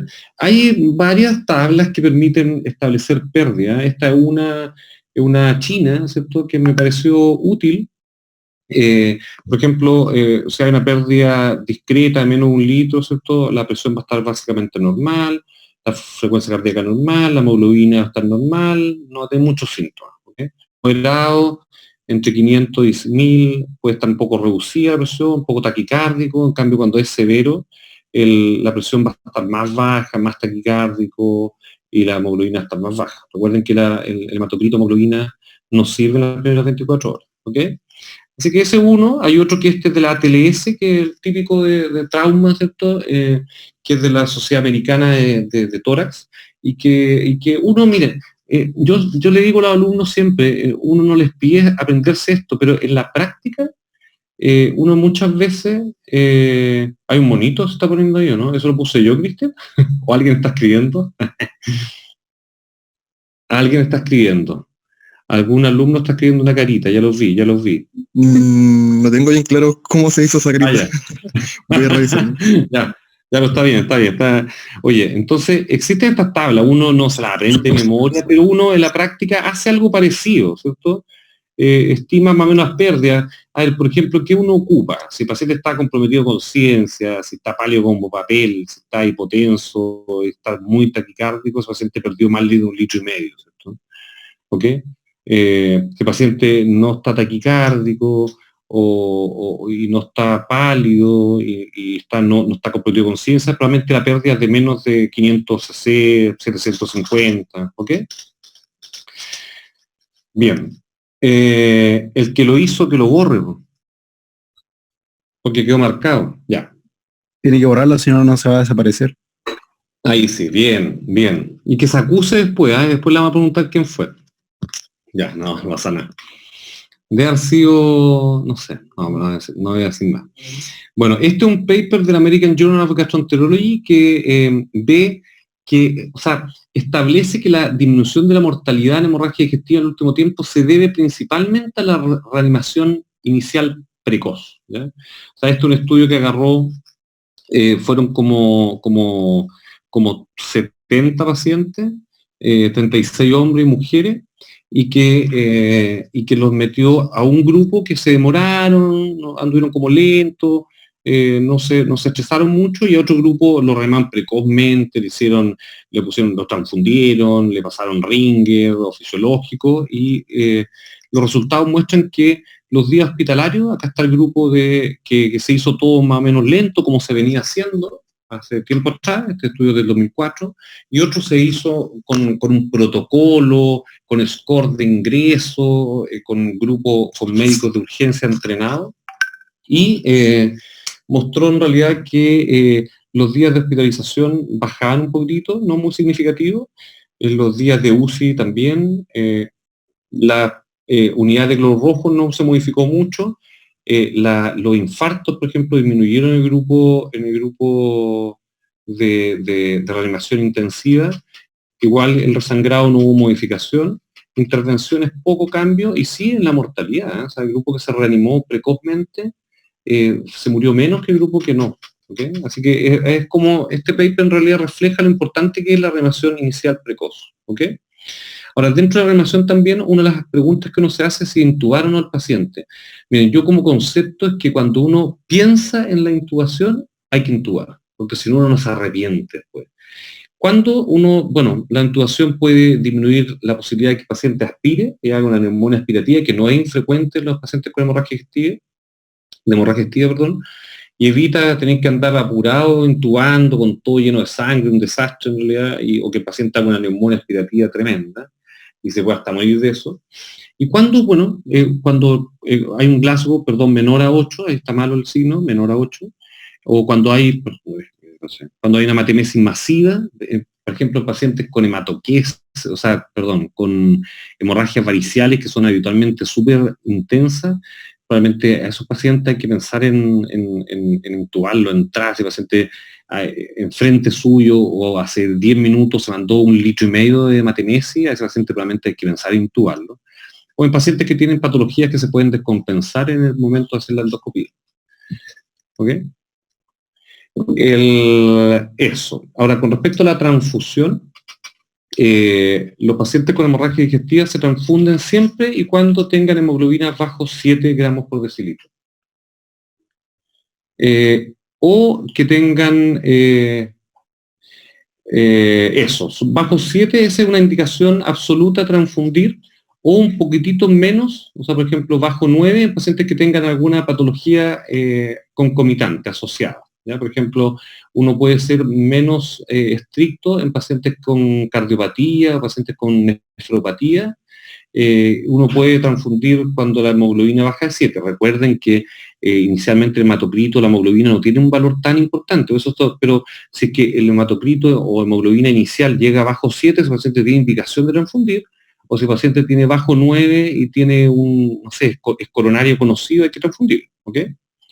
Y bueno, plaqueta uno transfunde cuando el recuento plaquetario es bajo 50.000, o que hay una sospecha de disfunción plaquetaria, ¿cierto? Pero bajo 50.000 es como el rango que nosotros usamos. Este trabajo, en relación a terapia transfusional, es un trabajo que presentó Candid Villanueva, que se publicó en New England, que es una revista súper importante de medicina interna, el año 2013, ¿ya? Y él hizo dos grupos, ¿ya? Uno era un trabajo con no pocos pacientes, ¿cierto? En total finalmente quedaron 225 que se asignaron una terapia restrictiva, o sea, se transfundió solo a aquellos que tenían hemoglobina bajo 7. ¿Ya? Y había otro grupo, otro porcentaje fue 61 que se asignó a una terapia liberal, ¿ya? Que esos pacientes se transfundían bajo 9, o sea, eran mucho más así, no eran tan restrictivos, eran más apretados, o sea, el grupo restrictivo era más apretado con las transfusiones y el otro era más sueltecito, ¿ok? Y lo siguió y vieron los siguientes resultados, ¿ya? Vieron que la sobrevida a 6 semanas era mayor en los pacientes con estrategia restrictiva, o sea, pacientes que transfundieron menos, ¿ok? Y el resangrado era 10% en terapia restrictiva versus 16% en terapia liberal, que también era mayor. El resangrado era mayor en aquellos que no se restringían, que eran más liberales, ¿ok? Ahora, en hemorragias pépticas, o sea, la más frecuente que produce péptica, el beneficio fue ligeramente superior en el grupo restrictivo. En cambio, en el grupo que más impacto tuvo en pacientes con daño hepático crónico, o sea, con cirrosis leve, child A o B. ¿Ya? Así que desde este trabajo, en realidad, que uno en la práctica es restrictivo, o sea, uno transfunde con hemoglobina bajo 7 o bajo 9, como les comentaba, en pacientes, en casos seleccionados, en pacientes que tienen alguna otra patología, ¿ya? O, súper importante, en pacientes que tienen sangrado activo y compromiso hemodinámico. Me explico. Por ejemplo, lo mismo que le decían antes, que el hematocrito, hemoglobina, no sirve en las primeras 24 o 36 horas. Si tiene un paciente en la urgencia que al frente suyo se manda 2 litros de matemesis, está pálido como papel, está hipotenso, taquicárdico, comprometido con conciencia, ese paciente hay que transfundirlo independiente de lo que le llegue la hemoglobina, ¿cierto? ¿Ok? Ahora, ¿qué transfundir? Siempre el glóbulo rojo, ¿eh? Y 2 para arriba, o sea, cuando uno transfunde una unidad es porque probablemente no hay una indicación de transfundirlo, ¿ya? Así que probablemente ese paciente que uno le dice va a poner una unidad de glóbulo rojo es aquel que no necesita, exceptuando, no sé, por un nefrópata que uno no quiere sobrecargarlo mucho de volumen, ¿ya? Porque tiene un problema renal, por ejemplo. Las plaquetas o plasma fresco congelado, SPFC, pacientes que han sido, no sé, transfundidos más de 5 litros o no sé, 5 unidades de glóbulos rojos, o pacientes que tienen coagulopatías que usan anticoagulantes, por ejemplo, algunos pueden revertirse con el uso de plasma fresco o uso de anticoagulantes, ¿cierto? Anticoagulantes lo que dice. O pacientes con enfermedades hepáticas que tienen vitaminas K baja y tienen protrombinas prolongadas, también podrían beneficiarse un poco plasma, ¿ya? Así que como concepto, así como para terminar esta idea, es que la transfusión se transfunde en glóbulos rojos, habitualmente sobre 2 unidades, en pacientes que tienen hemoglobina bajo 7. Esa es la indicación absoluta. Y la excepción es bajo 9 en pacientes con comorbilidad, ¿ya? Y esto es lo que sale, ustedes ven en la guía europea, ¿cierto? La ESG recomienda una terapia restrictiva de transfusión de glóbulos rojos, ¿ya? Como terapia como importante, ¿cierto? Con un target de hemoglobina entre 7 y 9, ¿ya? O sea, bajo 7 uno transfunde. Y la idea es tener más o menos sobre 7, ¿cierto? Y niveles de hemoglobina más altos deberían ser considerados en pacientes que tienen comorbilidad. Ahora, con respecto a la coagulación, hay pacientes que usan anticoagulantes, eso no es tan infrecuente. Pacientes, le comentaba yo antes, que tienen una arritmia, una fibrilación auricular, por ejemplo, y usan warfarina o Coumadin, y que llegan, no sé, pues, son nefrópatas, se les pasó la mano, no está bien en cálculo, y tiene una INR de 5, eso significa que está prolongado, que la sangre está demasiado líquida, en donde uno tiene que, antes de meterse a hacer algo, a hacer una endoscopía o lo que sea, uno tiene que corregir esa alteración de coagulación. Entonces ahí lo más importante, en pacientes con INR sobre 2, uno tiene que pasarle plasma, por ejemplo, y reevaluar. Y bajo 2 uno recién puede entrar a meterse, porque si uno se mete con una INR de 5 a hacer una endoscopía, por ejemplo, lo más probable es que lo que yo haga va a seguir sangrando, ¿ya? Porque el problema probablemente es la coagulación más que otro tema, ¿ya? Entonces, si tiene una angioplasia, un tumor y tiene una INR de 5, no va a parar hasta que se corrija la coagulación, ¿ya? Y lo mismo con las plaquetas, si están bajo 50.000, uno tiene que corregir eso antes de meterse a hacer cualquier cosa. ¿Ok? Ahora, con respecto a la terapia preendoscópica, bueno, hay lugares donde se ocupa eritromicina, por lo menos nosotros en la clínica alemana no tenemos, en Estados Unidos se ocupa harto, en Europa en algunas partes también, y lo que tiene, el efecto que tiene es que es un prokinético súper potente, estimula la motilina, y mejora el vacío gástrico y aumenta la posibilidad de que cuando uno se meta a hacer una endoscopía, el estómago esté sin sangre, y eso el endoscopista lo agradece, ¿ya? Porque a veces uno se mete y está todo lleno de sangre, no ve absolutamente nada. Entonces uno, si tiene eritromicina endovenosa, ¿cierto?, no podría pasarla, ¿ya? La sonda nasogástrica ya actualmente no se recomienda en ninguna circunstancia, ¿eh? Antes o sea, antes yo me refiero cuando yo estudiaba medicina, así que ya hace rato probablemente, pero se ocupaba la sonda, no sé si de rutina, pero frecuentemente, como para hacer casi el diagnóstico. El diagnóstico es clínico y uno tiene que hacer una endoscopía, la sonda nasogástrica no sirve, puede incluso dañar más, puede sangrar la nariz, si tiene varices, sangrar las varices, así que no se ocupa, ¿ya? No se ocupa. ¿Okay? Y lo que sí, altas dosis de inhibidor de bomba protones, y aquí hay un trabajo que lo publicó el profesor Lowe en New England nuevamente en 2007, en donde se usó en pacientes con hemorragia digestiva por úlceras pépticas, ¿ya? Se usó omeprazol y en otro grupo puso placebo, ¿ya? Entonces, pacientes que se admitieron con hemorragia digestiva alta, ¿cierto? Antes de estabilizarse o mientras se estabilizaba, a un grupo les dio nada, una pastilla que no tenía nada dentro, eso se llama placebo, los más jóvenes, y a otro grupo les dio omeprazol, ¿ok?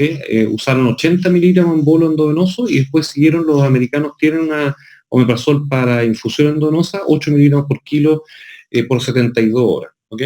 Y demostró, ahí está la conclusión, el trabajo era grande, 638 pacientes, de hecho después de esto no se ha hecho mucho más al respecto, ningún otro trabajo, 319 en un grupo, otros 19 en el otro, así que eran parecidos los grupos, edad, todo, y hubo menos necesidad de terapia endoscópica, 19% del grupo que recibió omeprazol versus 28% aquellos que recibieron placebo. O sea, en definitiva, el paciente que recibió omeprazol tiene menos posibilidad, uno, de encontrarse con una lesión en el estómago o en el duodeno que uno tenga que tratar con estigmas de alto riesgo, ¿okay? Por tanto, lo mismo, ¿cierto? Úlceras base limpia son más frecuentes, ¿okay? Forest 3 son más frecuentes en el grupo de omeprazol que en el grupo placebo.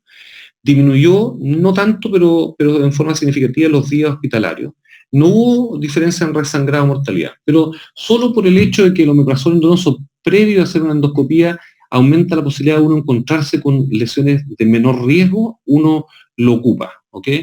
No significa, no hay un efecto sobre mortalidad, sobre resangrado, pero créanme que uno como endoscopista, como gastroenterólogo, agradece que uno cuando se mete tenga una úlcera Forest 3 y no una Forest 2A o una Forest 2A y no un Forest 1A en dieta arterial, que las coronarias se estresan muchísimo.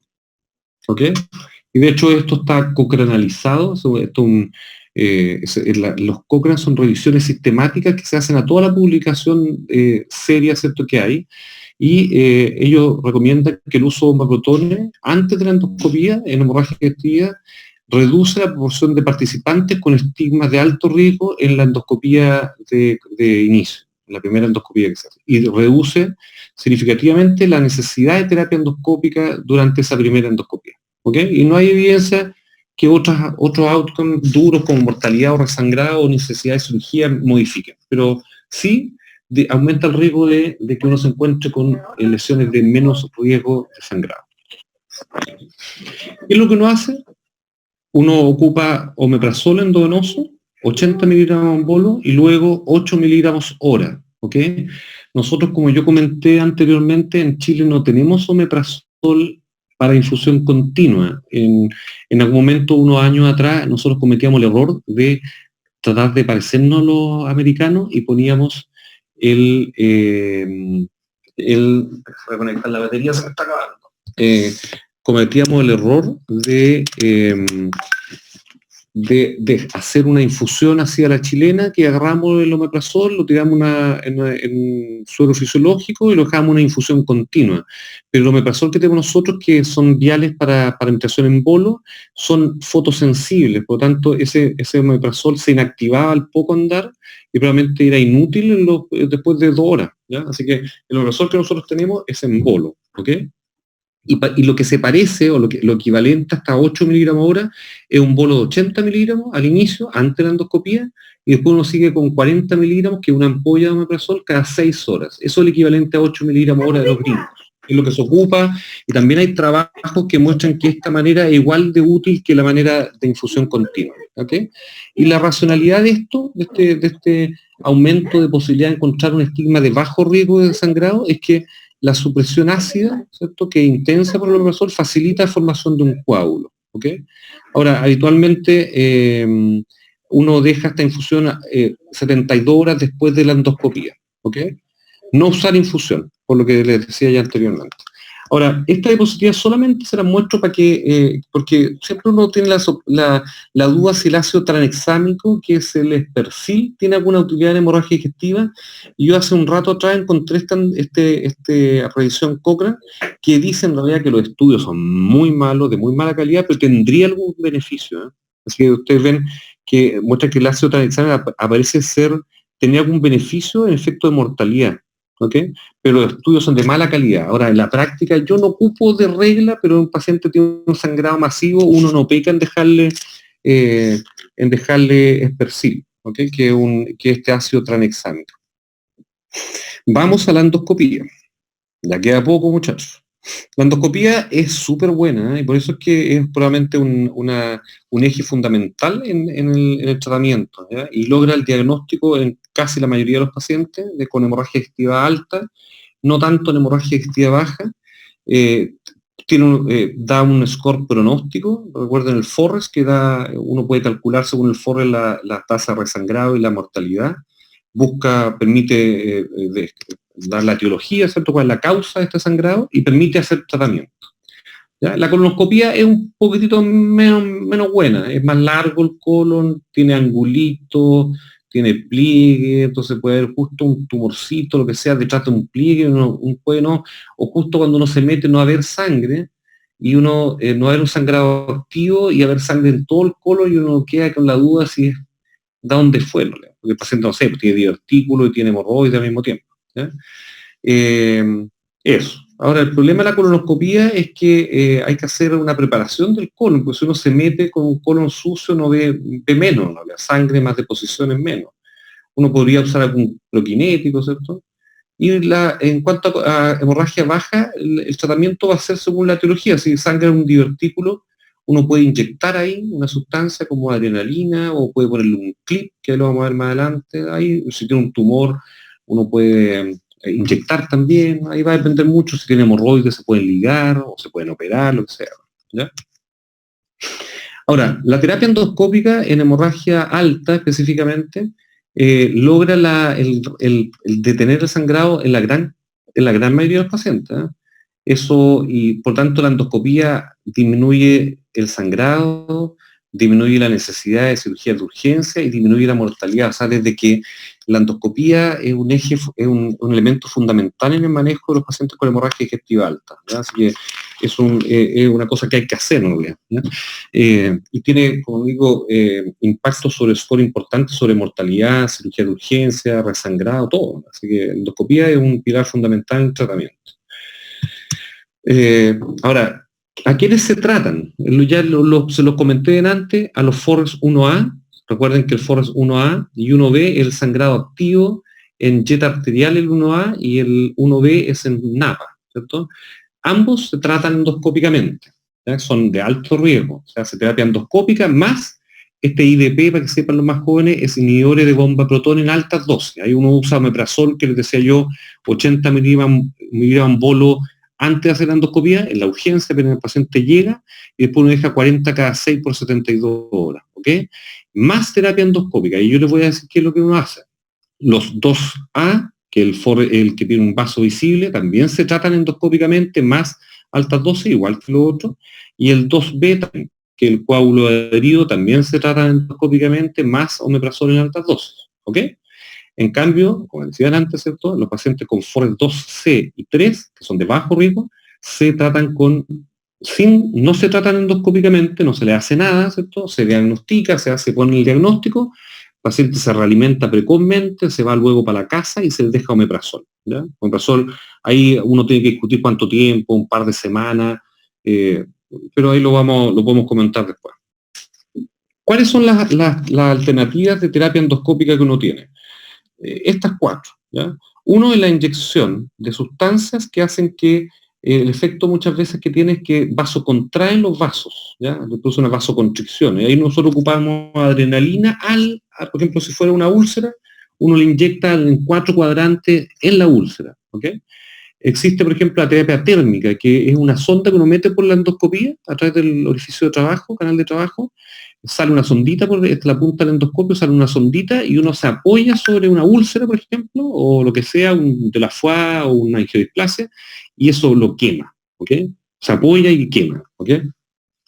Y hay una tercera terapia, que es la terapia mecánica, que son estos clips, ¿ya? Está este endoclip, que son tal cual como un clip, se abren, uno se apoya en un vaso, por ejemplo, en una úlcera que tiene un vaso visible, un FORES 2A, y uno lo cierra, ¿ya? Ahí la persona que a uno le ayuda tiene una pistolita por fuera que uno dispara, ¿ok? Están unos clips más grandes que se llaman estos, se llaman ovescos, que son como trampas de oso, también son útiles, ¿ok? Y está esta cosa nueva, que ahí les voy a mostrar un video que es súper interesante, que es una terapia que se llama tópica, ¿ya? Que tenemos en Temuco, lo tenemos en el hospital, en la clínica, que es el Hemospray. Ahí les voy a presentar un video muy bonito. Entonces la inyectoterapia, ustedes se van a quedar con la presentación, ¿cierto? El mecanismo es que es taponamiento local por efecto de volumen o por efecto del efecto vasoconstrictor. O sea, uno le está poniendo un contenido líquido que ocupa espacio y que aprieta los vasos, y por otro lado tiene la adrenalina en efecto vasoconstrictor. Ustedes ven ahí está la aguja, ahí está como queda blanco la mucosa después de inyectar ahí, ¿ya? Y ocupa espacio, uno está metiendo un líquido en un espacio virtual que es la submucosa, entonces aprieta los vasos, ¿ok? Eso es la inyectoterapia, a eso se refiere. La terapia térmica, es una cabeza, por ejemplo, un Golden Proof, que tiene como una colita chancho que es de oro. Hay otros de otro material, de cerámica, por ejemplo, que uno se apoya en lo que quiere tratar y lo quema, ¿ok? Queda como achurrascado, ¿ok? Por ejemplo, existe uno que uno no se tiene que apoyar, que es el argón plasma, que es un gas que transmite energía a corriente monopolar, que es típico, o sea, es lo que uno ocupa para el tratamiento de la angiodisplasia, porque produce una quemadura en superficie, súper bueno. También tenemos en Temuco. Y la terapia mecánica, que estos clips, le digo yo, que está este ovesco, que este trampa de oso, que va por ahí por afuera, y estos otros clips que son en la punta, se abren así, uno puede abrir, cerrar, ubicar, salir, decir, no me quedó bien, ¿ok?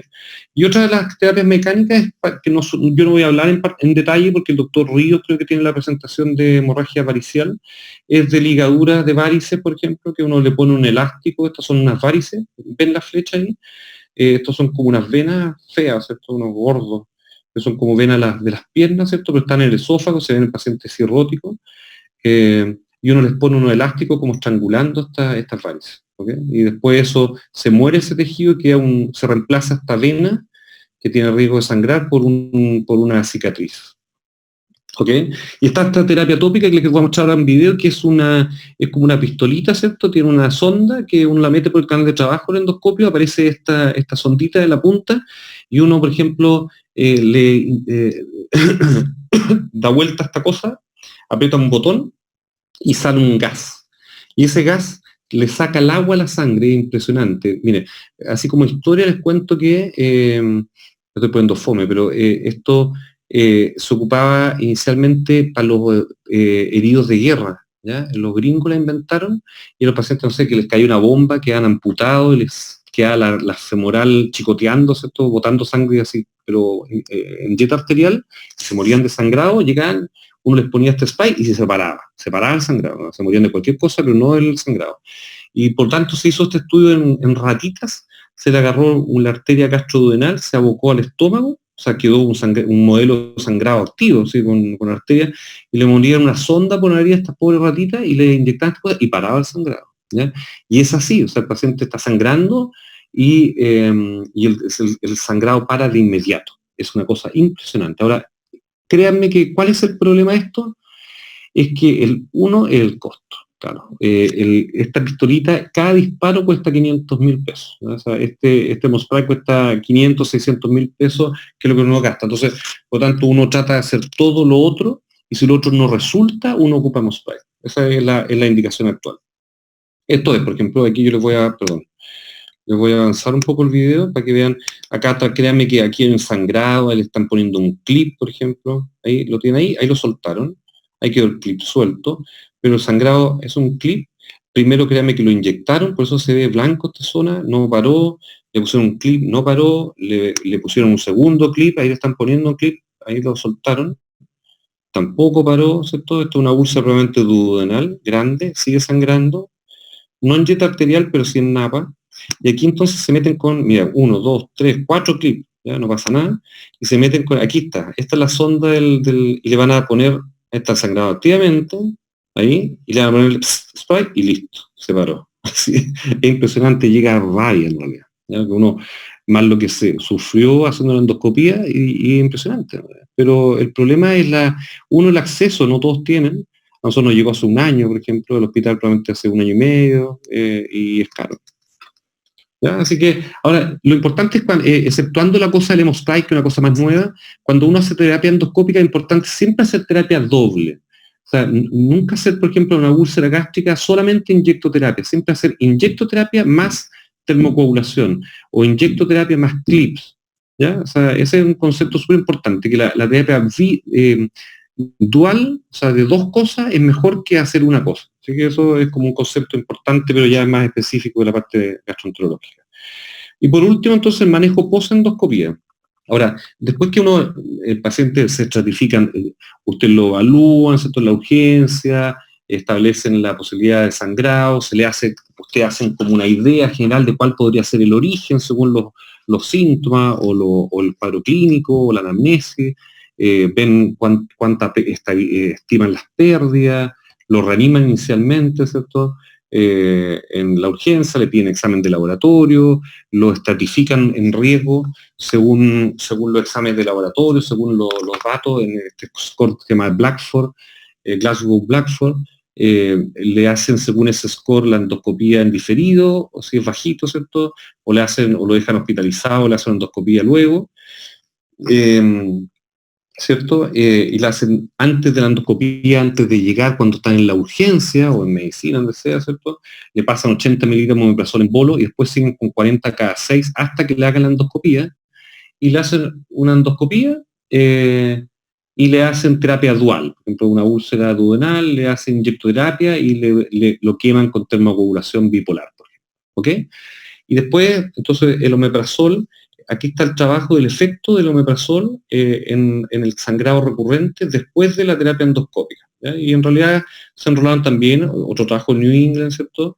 Este mismo Lowe, y demostró que eran 240 pacientes, 120 en cada grupo, a uno se les dejó, todos recibieron el omeprazol de inicio, ¿cierto? Pero algunos siguieron con placebo y otros, todos recibieron el omeprazol de inicio, se hicieron terapia endoscópica.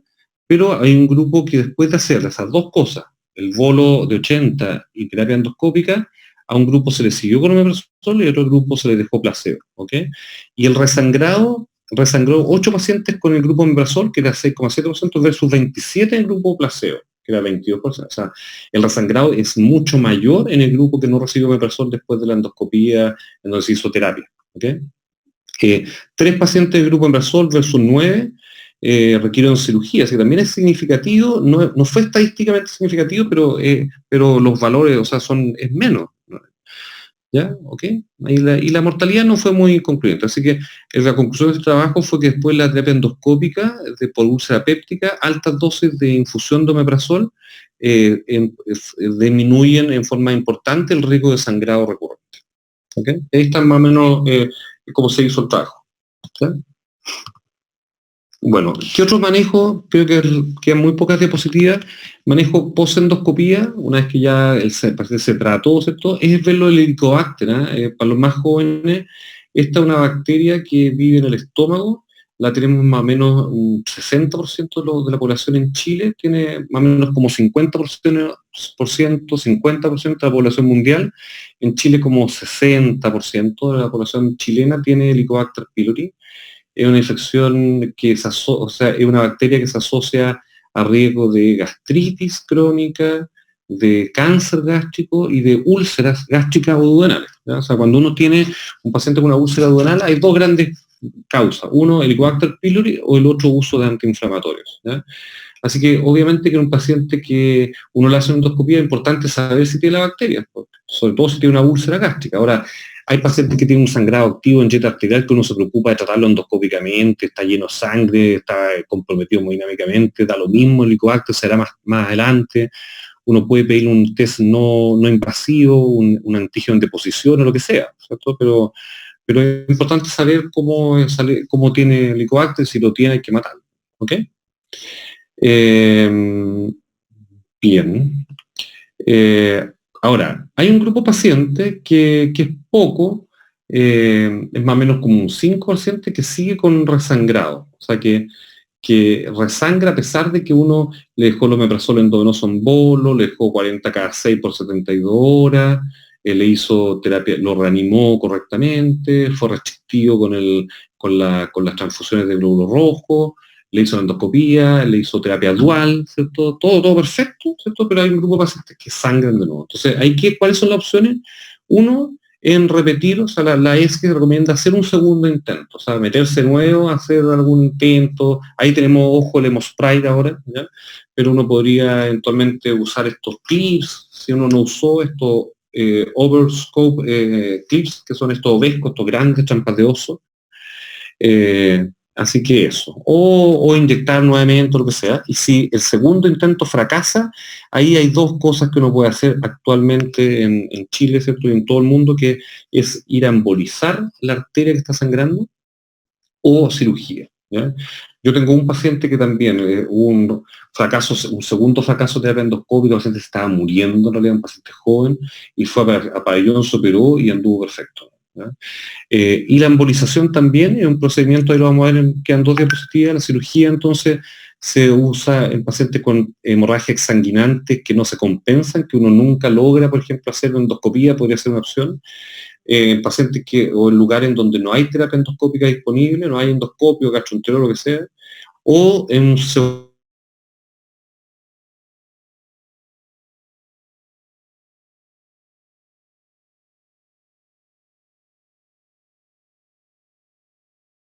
fracaso, ¿cierto? En un fracaso de tratamiento endoscópico, no sangrando, por la cirugía es una opción, ¿ya? ¿Okay? Pero es muy, muy, muy, muy excepcional. Eso casi no se ocupa. En la práctica, el tratamiento actual de la hemorragia digestiva es médico, ¿ya? Tiempo atrás se operaba mucha hemorragia digestiva, actualmente es médico, ¿ya? Y la embolización, hay trabajos para uno y otro lado, ¿eh? Hay trabajos, por ejemplo, que muestra que la cirugía tendría, por ejemplo, estos son 6 estudios retrospectivos, altas tasas de resangrado en pacientes que se embolizaron. Sugieren que la cirugía es un método más efectivo.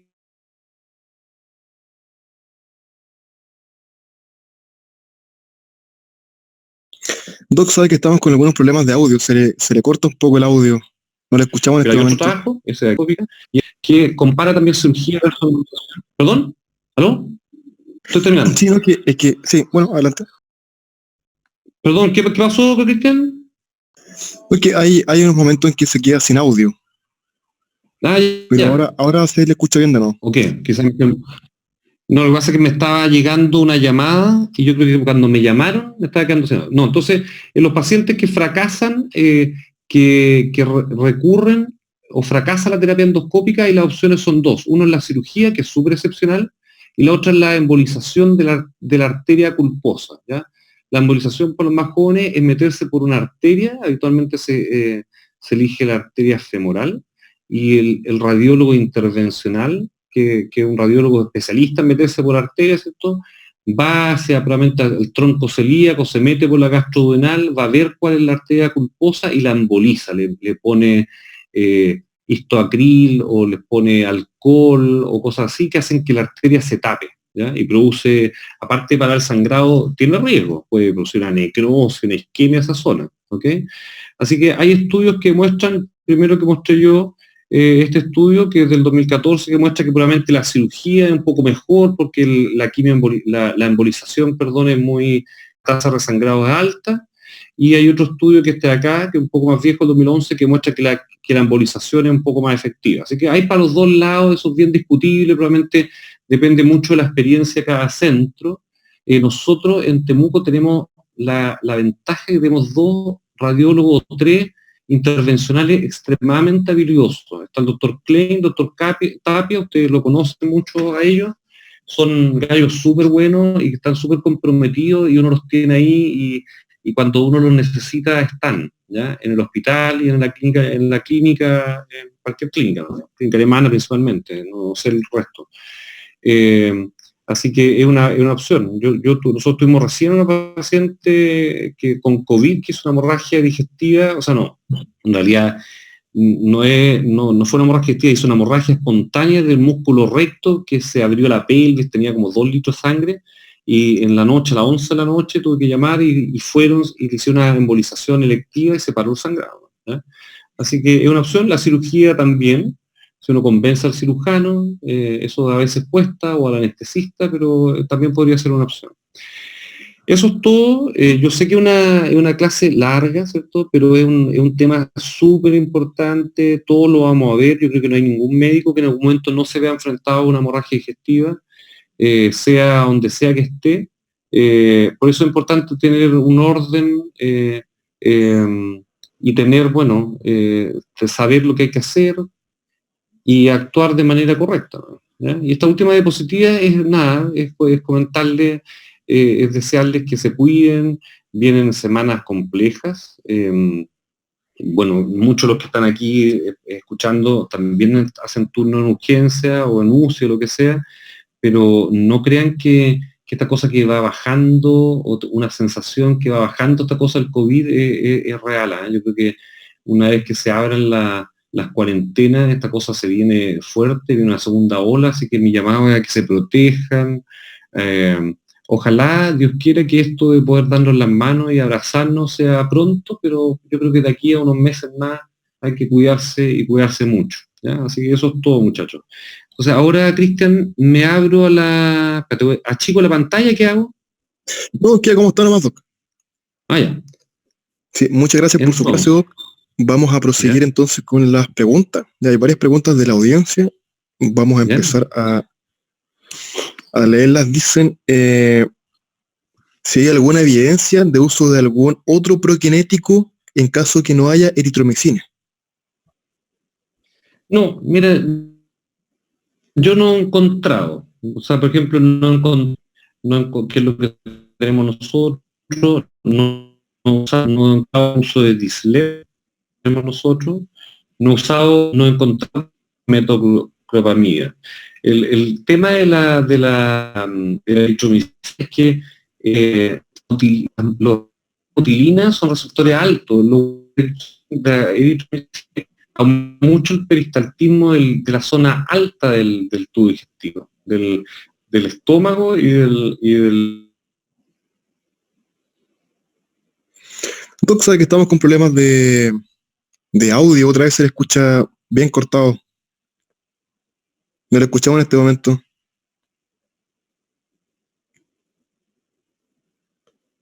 Esperemos un segundo al doctor Fiel.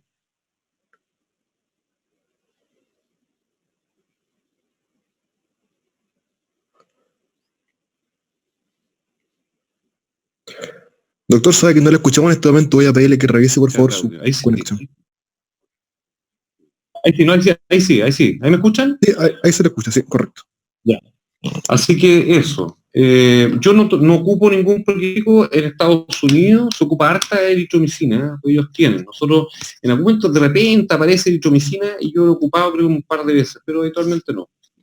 Tampoco uso de reglas persila, pero en pacientes que no sé, que tienen un sangrado masivo, que tienen un daño hepático crónico, he usado. ¿ya? Y la evidencia es súper pobre, pero está esa revisión Cochrane que dice que los trabajos valen pero nada, pero que podría tener algún efecto. ¿ya? Perfecto. Doc, otra pregunta, dice, en pacientes usuarios de anticoagulantes orales, ¿cuánto tiempo después de la hemorragia digestiva se puede reiniciar la anticoagulación, tanto en los convencionales como en los nuevos anticoagulantes orales?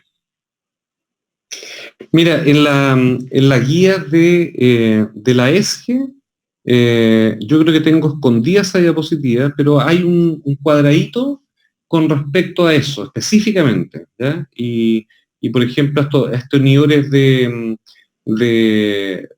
factores de factor 10 activados, esas cosas, estos Xarelto, Pradaxa, etcétera, Plavix, aspirina, porque de los antiguos, de los Coumadin y Neosintrón, uno habitualmente parte, la respuesta en orden es, el reinicio depende de cuál, porque uno ahí tiene que ver, uno, el riesgo de que la lesión que sangró vuelva a sangrar, ¿ya? O sea, la lesión específicamente, y otro, el riesgo del paciente de estar sin anticoagulación.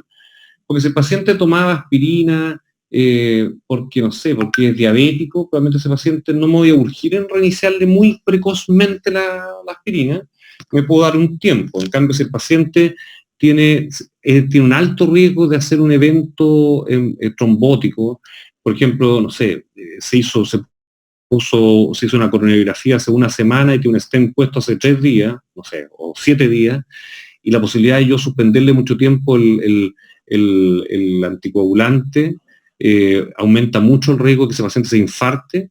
Ese paciente probablemente, si el estigma de sangrado no era muy alto riesgo, uno parte entre el segundo y tercer día. ¿ya? Por ejemplo, un Forest 3. Entonces ahí hay un cuadradito que yo les puedo compartir, que está todo el detalle. ¿ya? Está súper detallado según, como te digo, el estigma de sangrado y según el riesgo del paciente. ¿ya?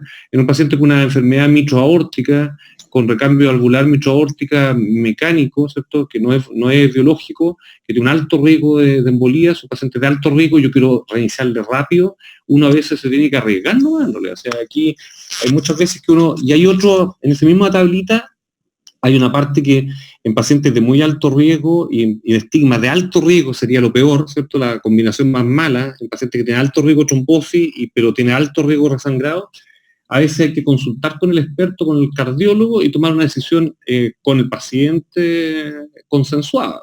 ¿ya? Pero ahí hay una guía, una proposición, hay una tablita, la gente de urgencia puede ocupar eso, yo en endoscopía la tengo en uno de los paneles, que cuando me preguntan lo veo según eso. ¿ok?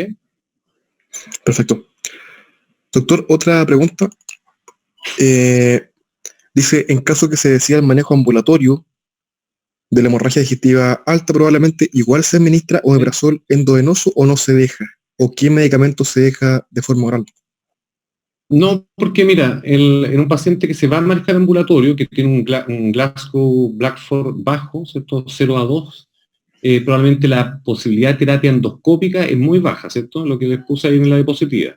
Por lo tanto, probablemente el estigma de sangrado va a ser de bajo riesgo. O sea, es altamente probable que ese paciente tenga un Forest 2C o 3, ¿ya? Y como les mostraba ahí, cuando uno hace el Forest, cuando uno hace la endoscopía, los Forest 2C y 3 no los trata endoscópicamente, por tanto, y tampoco usa inhibidores de bomba protonina endovenoso en altas dosis, así que a ese paciente yo le dejaría 20 cada 12 o 40 miligramos de esomeprazol al día, 20 cada 12 de omeprazol o esomeprazol 40 al día, hasta que se haga la endoscopía. ¿ya? Ahí el tema es que me van a decir, chuta, doctor, la accesibilidad de todo, claro, En el ideal, este es un paciente que debería hacerse endoscopía al cabo de 7, 10 días. En la práctica eso sabemos que no va a ocurrir. O sea, es peligroso, por otro lado, un paciente que uno tiene una sospecha porque tiene un síndrome ulceroso, tiene una úlcera, no dejarlo con tratamiento, que puede llegar con una hemorragia, se puede hasta morir, imagínate. Entonces, uno le deja tratamiento y trata de hacerlo en la endoscopía precoz, pero en forma ambulatoria. ¿Ya? Perfecto. Doc, otra consulta de la audiencia dice, en pacientes hospitalizados por hemorragia digestiva alta, ¿se puede dejar profilaxis TDP con enoxaparina? Si es así, ¿desde qué día? Sí, o sea, nosotros dejamos, recuerda, o sea, a ver, en un paciente que llega, que está inestable, que uno le hace que antes de hacer una endoscopía, probablemente no, porque ese paciente, si está en proceso, con una hemorragia activa en curso y no se ha hecho endoscopía, probablemente lleva menos de 24 horas, todavía la posibilidad de es poco, quizás en ese paciente yo le dejo medida antitrombótica, le digo que me las piernas, si es que puede, si está la conciencia bien. Pero una vez hecha la endoscopía, vamos a ver si tiene un paciente con bajo riesgo de sangrado. Si tiene bajo riesgo de sangrado, puede partir, ese paciente se va a ayudar de alta, así que después, o si sea al día siguiente, por ejemplo, le podemos dejar ese día inmediatamente después de la endoscopía. Y si tiene alto riesgo, se hizo profilaxis, probablemente ese día uno no lo deja y al día siguiente ya puede dejarlo. Porque hay pacientes con esto, con hemorragia digestiva que son más protrombóticos. Un paciente con una neoplasia gástrica, por ejemplo, ese paciente tiene más posibilidad de hacer fenómenos trombóticos porque tiene una enfermedad neoplásica, ¿cierto? Ese paciente tiene que recibir profilaxis. ¿Ya? Así que la profilaxis, nosotros no le tenemos miedo a clexane o a la heparina en forma de profilaxis, en absoluta. Probablemente antes de una endoscopía, un paciente con sangrado activo, yo no se la dejaría. Perfecto. Doctor, otra consulta de la audiencia dice, ¿a todos los pacientes con alto riesgo se les hace un segundo look o depende del Forrest? ¿Y después de cuántas horas se hace? Eso también, sí, esa endoscopía también, o sea, esa diapositiva, denme un segundo, viste, que le daría a mi perra, ¿no? Ya salí. Estoy terminando. Ya, ahí sí. Mira, el second look, por ejemplo, yo que me formé en la Católica, allá nosotros, por una cosa académica, a todos los pacientes que llegaban con una hemorragia digestiva en donde le hacíamos terapia endoscópica, o sea, tenía un Forrest 2B hacia abajo, 2B, 2A, 1A y 1B, le hacíamos second look a las 72 horas, entre las 48 y las 72 horas, y era una cosa más bien académica. Yo hice un trabajo, lo presenté en un congreso, que más o menos el 16% de esos pacientes que uno le hace un second look, uno le hace una segunda terapia endoscópica, que no deja de hacer, ¿ya? Pero en la práctica, uno ¿a quién le hace un second look? A pacientes que tienen un estigma, en pacientes siempre que tratan endoscópicamente, en pacientes con un Forrest 3 no debe hacer un second look, pero pacientes que tratan, probablemente con alto riesgo de resangrado, probablemente Forrest 1A, 1B y 2A, en donde hay algo que yo quiera mirar cómo va la cicatrización. Por ejemplo, en este paciente que yo lo quiere partir a anticoagulación, ¿ya? Un paciente, no sé, tiene una prótesis mitral mecánica y el cardiólogo me está leseando que quiere partir, yo quizá a ese paciente le voy a hacer a las 72 horas, le voy a hacer un second look, para los más jóvenes significa que le voy a hacer una segunda endoscopía para ver cómo está la lesión que traté hace 2-3 días atrás, para decirle o autorizar al cardiólogo que parta con anticoagulación. ¿Ya? En ese paciente yo hago second look, no en todos. Eso los second look hay centros que hacen, hay otros centros que no hacen definitivamente. Así que eso depende de cada centro, yo creo que depende de cada paciente en particular. Perfecto. Otra consulta dice, un paciente con daño hepático crónico, etapa cirrosis, que sospecha una hemorragia varicial, previo a la endoscopía, ¿se debe administrar antibióticos profilácticos para disminuir la probabilidad de una peritonitis bacteriana espontánea? Buena pregunta, pero eso es de otra clase, pero la voy a contestar igual. Mira, no. En los pacientes lo que está demostrado es que los pacientes que tienen una hemorragia digestiva alta, que hay una alta sospecha que sea de origen varicial, porque el paciente tiene un daño hepático conocido y ha tenido hemorragias variciales, ¿cierto? Ese paciente es más probable que esté sangrando varices, ¿cierto? No sé si sigue tomando, es altamente probable que sean varices lo que está sangrando.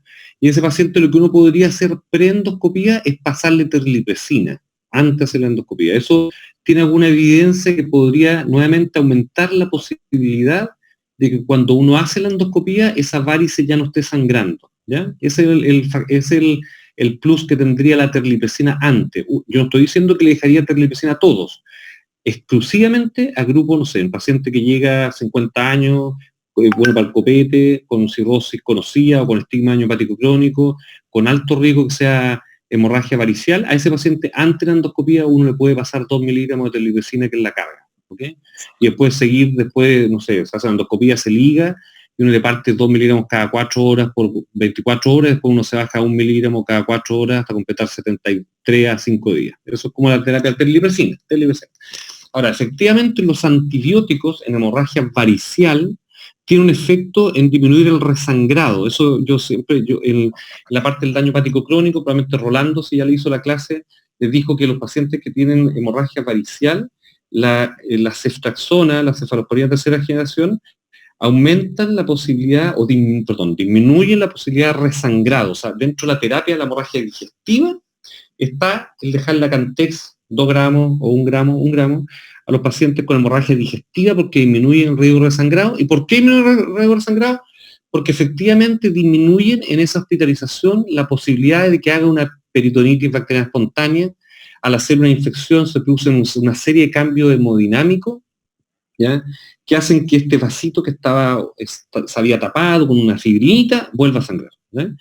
Entonces, efectivamente, los pacientes con hemorragia, ahora, en la ceftriaxona, yo diría que uno no la pasa, el antibiótico uno la pasa antes, ¿eh?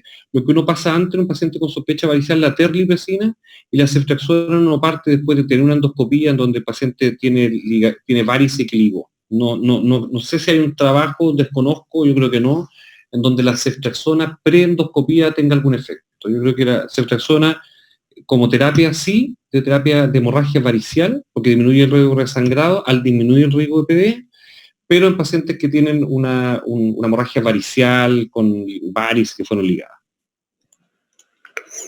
Perfecto. Preguntan ahora, ¿cuál en la hemorragia digestiva alta varicial, cuál es el esquema recomendado de uso de análogos de vasopresina? Lo que pasa es que nosotros usamos la terlipesina. Los análogos, existe la somatostatina, la vasopresina y la terli, ¿ya? En Estados Unidos, por ejemplo, la terlipesina no está aprobado por la FDA, entonces ellos ocupan somatostatina, por ejemplo. Yo ni me sé la dosis porque nosotros no ocupamos, ¿ya? Nosotros lo que tenemos en Chile, y de hecho el único estudio, que es un estudio europeo que fue publicado en Hepatology, una excelente revista, la mejor probablemente de hepatología, demuestra el único estudio que muestra beneficio en mortalidad, por tanto en outcome duro, en pacientes con hemorragia varicial con terlipesina, a diferencia con somatostatina, que disminuye el riesgo de resangrado, cosas así, pero no hay un efecto sobre mortalidad. En cambio la terlipesina sí tiene un efecto en mortalidad. Por tanto, nosotros, como tenemos en Chile, ¿ya?, usamos terlipesina, ¿ok?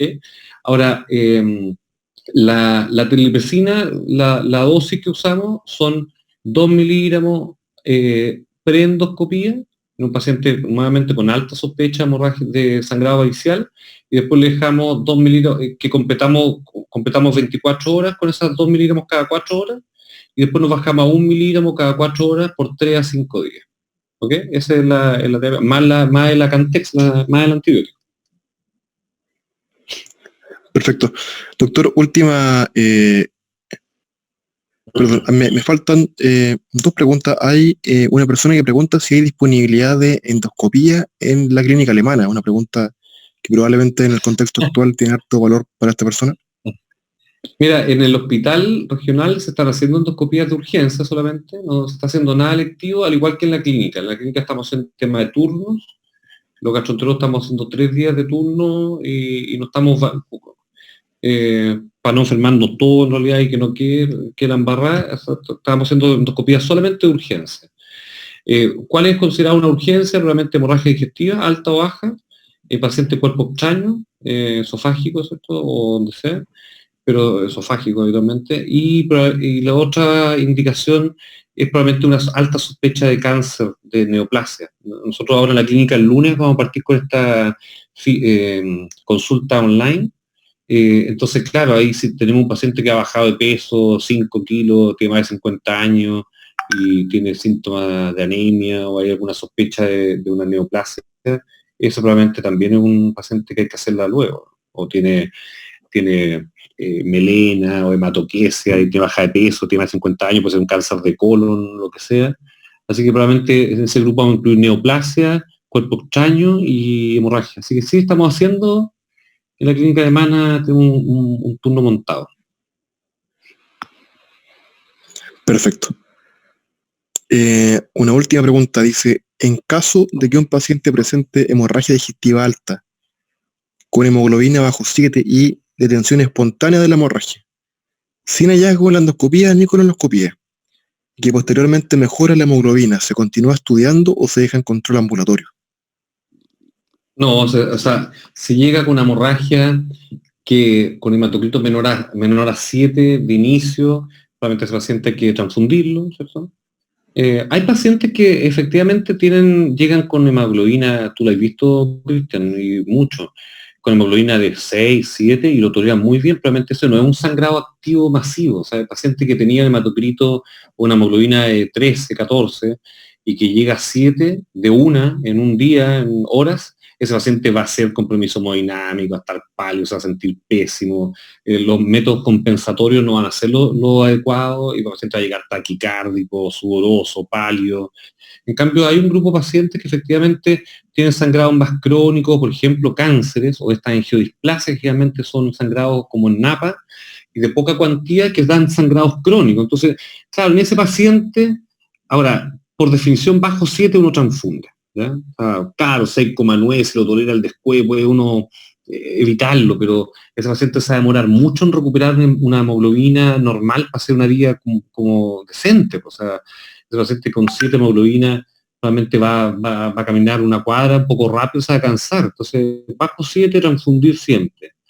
Y claro, si uno tiene un hematocrito, o sea, recuerden que la anemia no solamente es por una hemorragia digestiva, hay diferentes tipos de anemia, ¿cierto? La anemia de una hemorragia digestiva es una anemia que es microcítica, de glóbulo rojo chico. Habitualmente el paciente tiene historia si una hemorragia aguda, tiene historia de hematemesis o melena o hematoquesia, ¿cierto? Pero, y si tiene una hemorragia más crónica, el paciente puede no tener ningún síntoma, ¿ya? Igual hay que estudiarlo, o sea, una anemia importante, severa, como una hemoglobina de 7, microcítica, que hay paciente, no sé, es mujer y no tiene un sangrado ginecológico intenso, o hombre-mujer que no tiene por la orina un sangrado y no le hace un examen de orina normal, y la paciente se hizo un Papa Nicolau hace poco, no tiene reglas muy abundantes, y tiene una hemoglobina de 7 y es microcítica, hay que estudiarlo. Y estudio endoscopía por arriba, si no encuentra nada, una colonoscopía por abajo, y si no encuentra nada, una indicación, es por ejemplo una buena indicación para estudiar el intestino delgado.